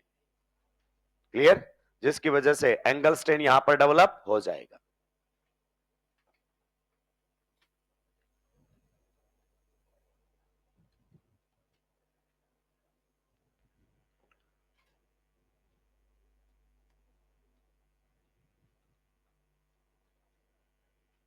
ब्रिज हेड पर पॉजिटिव से हमें कोई तकलीफ नहीं होनी चाहिए, हमें हाइब्रिडाइजेशन से तकलीफ होनी चाहिए, ना कि पॉजिटिव नेगेटिव रेडिकल से।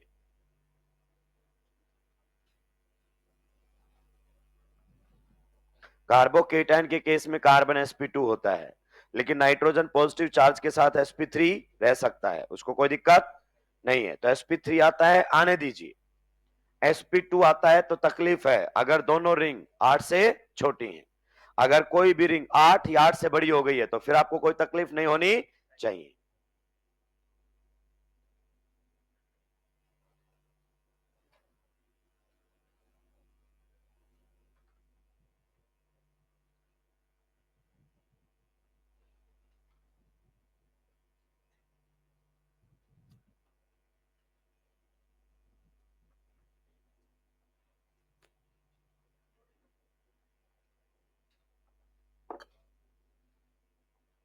सुलटा दिया है क्या? और धीरे धीरे लिखो।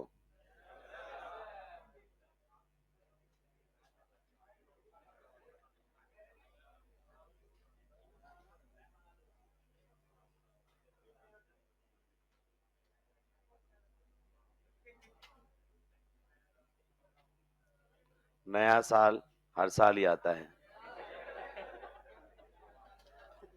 मुझे तो कुछ ऐसा नया नजर आता, आपको नजर आता है तो अच्छी बात है।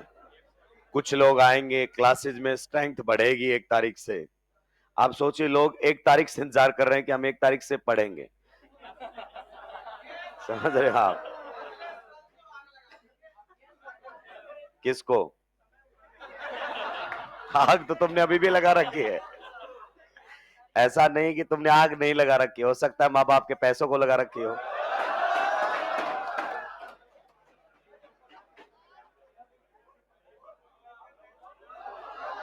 ए, ऐसे फिसलन पट्टी पे बैठे हुए हो, अपने आप निकल लेते हो, बस पीछे से बोलो कि मास्टर ने धक्का दिया था।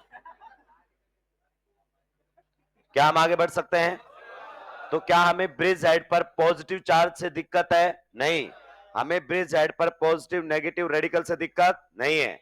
हमें ब्रिज हेड एटम के sp2 होने से दिक्कत है, और वो भी कब तक? जब तक कि दोनों रिंग आपकी, क्या दोनों रिंग आपकी 8 से छोटी हो। अगर कोई भी एक रिंग 8 या 8 से बड़ी आ गई तो हमें फिर कोई तकलीफ नहीं हो।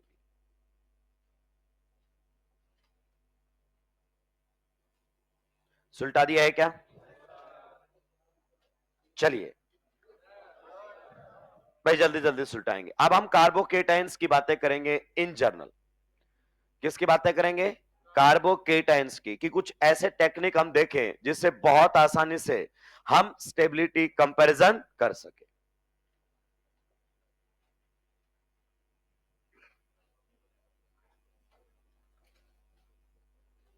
सुलटा दिया है क्या? चलिए भाई, अब तो शुरुआत करनी ही पड़ेगी हमें।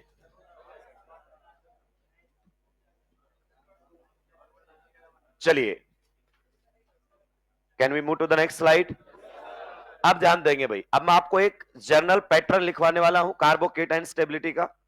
मोस्ट ऑफ द केसेस में वो काम करेगा, बट अगर हम किसी पर्टिकुलर केस में आ जाएंगे तो हो सकता है वो काम ना भी करे। पर हाँ, नीट और जेईई मेंस जेईई एडवांस में आने वाले हर क्वेश्चन में वो काम करेगा, आपको घबराने की जरूरत नहीं है। क्लियर? एक बार मैं थोड़ा सा केटाइन के बारे में आपको थोड़ा सा रिव्यू और दे देता हूं। हम बात कर रहे हैं किसकी? कार्बोकेटाइन। आप जानते हैं कार्बोकेटाइन में कार्बन के वैलेंस सेल में कितने इलेक्ट्रॉन्स हैं? कितने इलेक्ट्रॉन्स हैं? 6 electrons. So it is an electron deficient species. ये आपके सामने कार्बोकेटाइन है। क्लियर? sp2 हाइब्रिडाइज्ड है। मेन पॉइंट अगर अपन बात करना चाहें, 6 इलेक्ट्रॉन्स इन वैलेंस सेल, मतलब ये इलेक्ट्रॉन डेफिशिएंट स्पीसीज है। इसको कौन स्टेबलाइज कर सकता है और कौन डिस्टेबलाइज कर सकता है, जरा इस पर हम चर्चाएं कर लेते हैं। बहुत ही सिंपल से एग्जांपल से हम बात करेंगे। मान लीजिए हमारे सामने एक मिथाइल कार्बोकेटाइन है। क्या है? Methyl carbocation. अगर हमने इसके ऊपर कोई ऐसा ग्रुप जोड़ दिया है, बहुत ही ध्यान से सुनेंगे भाई, अगर हमने इस पर कोई ऐसा ग्रुप जोड़ दिया है जी, जो किसी भी तरीके से ओवरऑल कैसा निकल कर आता है? इलेक्ट्रॉन डोनेटिंग या फिर इलेक्ट्रॉन रिलीजिंग, तो definitely this is going to stabilise the carbocation. अगर आपने कार्बन जिस पर पॉजिटिव चार्ज है उस पर एक ऐसा ग्रुप लगा दिया है जिसका नेट इफेक्ट, ये कैसा है? नेट इफेक्ट इलेक्ट्रॉन डोनेटिंग है या फिर इलेक्ट्रॉन रिलीजिंग है, सो ये कार्बोकेटाइन को स्टेबलाइज करेगा। क्लियर? ये आप जानते हैं किसी भी तरीके से अगर इसको इलेक्ट्रॉन्स देगा, क्योंकि ये इलेक्ट्रॉन डेफिशिएंट स्पीसीज है आपकी, तो इसको स्टेबलाइज करेगा, मतलब इस वाले की स्टेबिलिटी क्या मिलेगी? ज्यादा। लेकिन अगर आपने कोई ऐसा ग्रुप लगा दिया है, मेरी बात को ध्यान से सुनना है, अगर आपने कोई ऐसा ग्रुप लगा दिया है जी, जिसका नेट इफेक्ट कैसा है? इलेक्ट्रॉन विड्रॉइंग ग्रुप है, नेट इफेक्ट इलेक्ट्रॉन विड्रॉइंग है, it means it is going to destabilise the carbocation. तो ये कार्बोकेटाइन को डिस्टेबलाइज करेगा। ये आपके सामने क्या रहने वाला है? स्टेबिलिटी। क्या रहने वाला है? स्टेबिलिटी। अब आप बताइए, आपके इलेक्ट्रॉन डोनेटिंग कौन कौन से इफेक्ट हो सकते हैं? ये ग्रुप आपका कैसा लगा सकता है? सबसे पहले प्लस आई, प्लस आई वाले भी इलेक्ट्रॉन डोनेटिंग होते हैं। ये ग्रुप आपका कैसा लगा सकता है, प्लस एच वाले भी इलेक्ट्रॉन डोनेटिंग होते हैं। ये ग्रुप आपका कैसा लगा सकता है, प्लस आर वाले भी इलेक्ट्रॉन डोनेटिंग होते हैं। कोई अगर प्लस आई से डोनेटिंग है ओवरऑल, कोई प्लस एच से डोनेटिंग है या प्लस आर से डोनेटिंग है, it is going to stabilise the carbocation. लेकिन अगर कोई माइनस आई लगा रहा है, नेट इलेक्ट्रॉन विड्रॉइंग है माइनस आई के थ्रू, या फिर माइनस आर लगा रहा है, it is going to destabilise the carbocation. आप जानते हैं हम माइनस एच की बात नहीं करते क्योंकि हमने माइनस एच पढ़ा ही नहीं है। मानकर चलो हमने माइनस एच नहीं पढ़ा है, ये हमारे सामने रहेगा। क्लियर? इसका मतलब अगर अपन बात करना चाहें स्टेबिलिटी ऑफ कार्बोकेटायन, यहां पर अगर अपन बात करें stability of carbocation, stability of carbocation is directly proportional to electron donating groups and inversely proportional to electron withdrawing groups। हालांकि कोई मैथमेटिकल एक्सप्रेशन देना टेक्निकली रॉन्ग है, मैं ये समझाना चाह रहा हूं बस यहां से कि इलेक्ट्रॉन डोनेटिंग ग्रुप स्टेबलाइज करेंगे and electron withdrawing group destabilise करेंगे। यानी कि आप ये कहना चाहते हो कि प्लस आई वाला स्टेबलाइज करेगा, प्लस एच वाला स्टेबलाइज करेगा एंड प्लस आर वाला स्टेबलाइज करेगा, एंड माइनस आई वाला डिस्टेबलाइज करेगा एंड माइनस आर वाला भी क्या करेगा, डिस्टेबलाइज। ये टेक्निकली मैं आपको कार्बोकेटाइन के बारे में बताना चाह रहा था। जल्दी से नोट करेंगे, आगे बढ़ूंगा।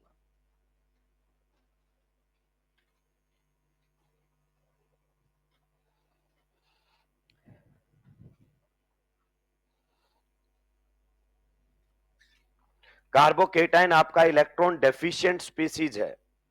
कोई भी इसको इलेक्ट्रॉन डोनेट करने की कोशिश करेगा किसी भी के तरीके से, सिग्मा बॉन्ड के तरीके से, पाई बॉन्ड के तरीके से, तो उसको स्टेबलाइज करेगा, बट उसका नेट इफेक्ट इलेक्ट्रॉन डोनेटिंग होना चाहिए। अगर किसी का नेट इफेक्ट इलेक्ट्रॉन विड्रॉइंग है, then it is going to destabilise the carbocation.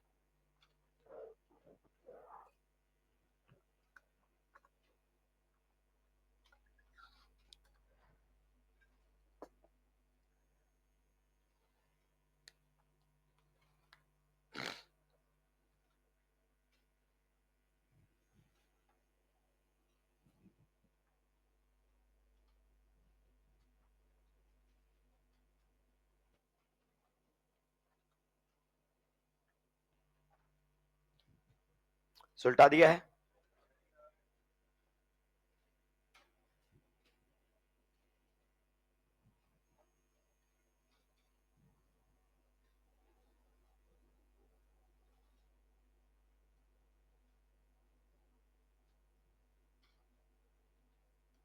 अब तो सुलटा दिया होगा।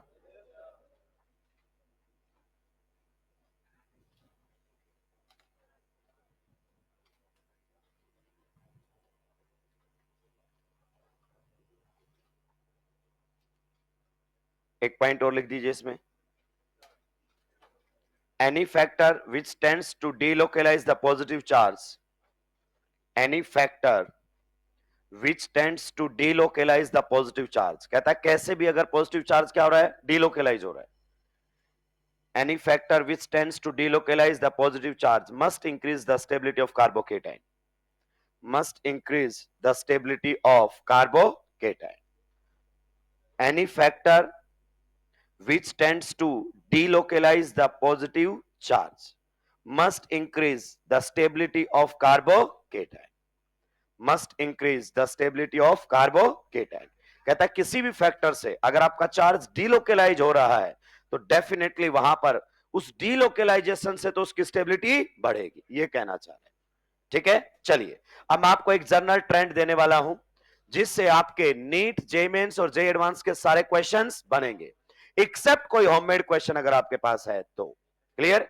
अगर अपन बात करें स्टेबिलिटी ऑफ कार्बोकेटाइंस की, ध्यान से सुनिएगा, stability of carbocations, stability of carbocations, आपके पास अलग अलग वैरायटी के कार्बोकेटाइंस आएंगे।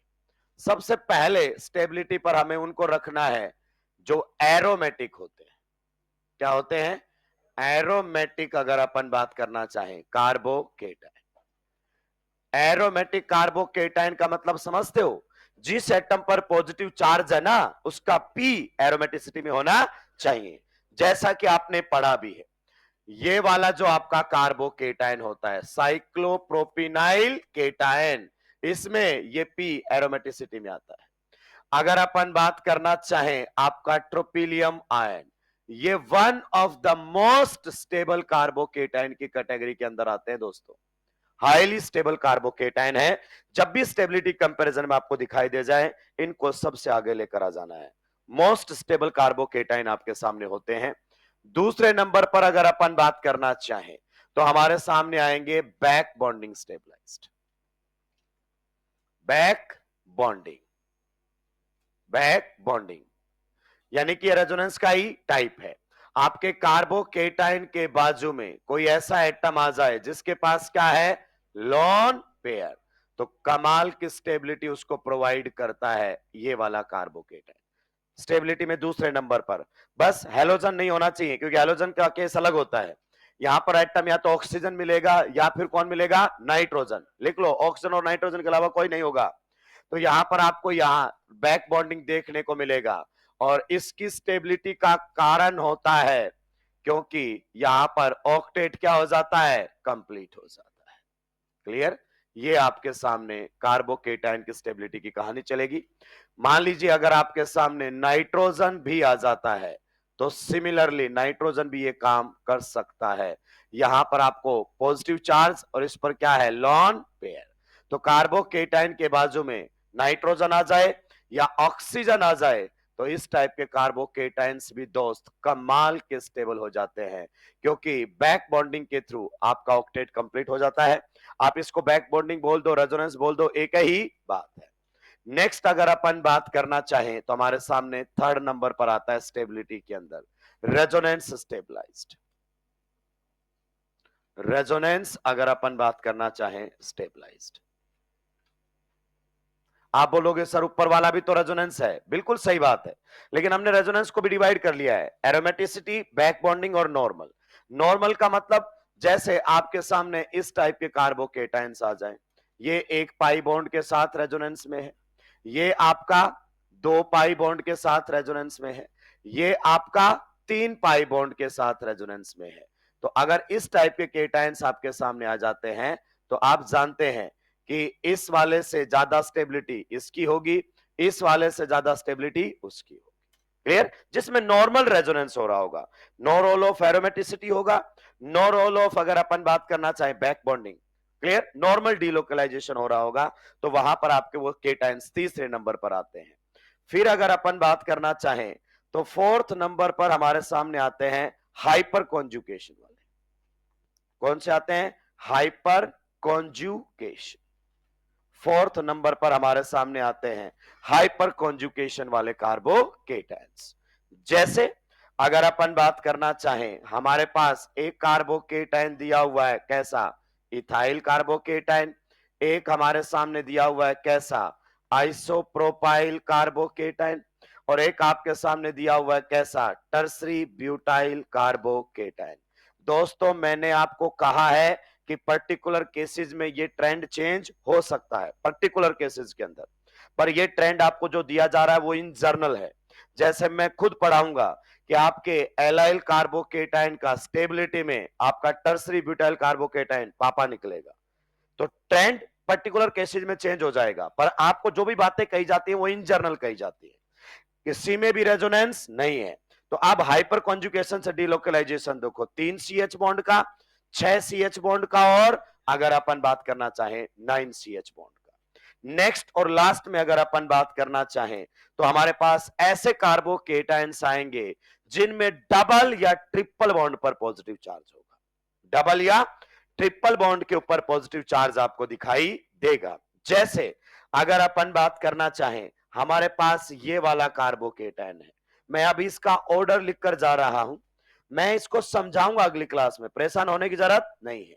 इससे रिलेटेड आपको किसी में डाउट नहीं होना चाहिए, क्योंकि मैंने समझाया ही नहीं इनमें। अगली क्लास में पर्टिकुलर केसेस भी आएंगे और हम बात भी करेंगे। तो यहां पर देखो डबल बॉन्ड के ऊपर कैसा चार्ज है, पॉजिटिव, आप जानते हैं नॉट स्टेबलाइज्ड बाय रेजोनेंस।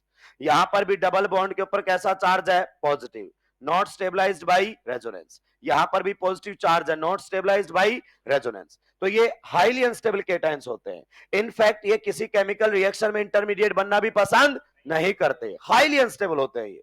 तो इनमें भी अगर रिलेटिव स्टेबिलिटी कंपेयर करना चाहो तो पहले ये आएगा, उसके बाद ये आएगा, फिर वो आएगा। पहले वाले का नाम भी है, क्या बोलते हैं उसको? Vinyl cation. पक्का? दूसरे वाले को क्या बोलते हो? Phenyl cation. क्लियर? ये वाले कार्बोकेटायन स्टेबिलिटी ऑर्डर में उठकर सबसे पीछे चले जाते हैं। ये जो स्टेटमेंट्स आपको दी जा रही है दोस्तों, ये इन जर्नल है, आप ध्यान रखिएगा। पर्टिकुलर एक दो केस में आपके आंसर इधर से उधर हो सकते हैं, पर नीट में आने वाला क्वेश्चन 101% इस पैटर्न से आपका बनेगा। आज के लिए इतना ही, बाकी बात करेंगे हम अगली क्लास में। आप सभी का बहुत बहुत धन्यवाद।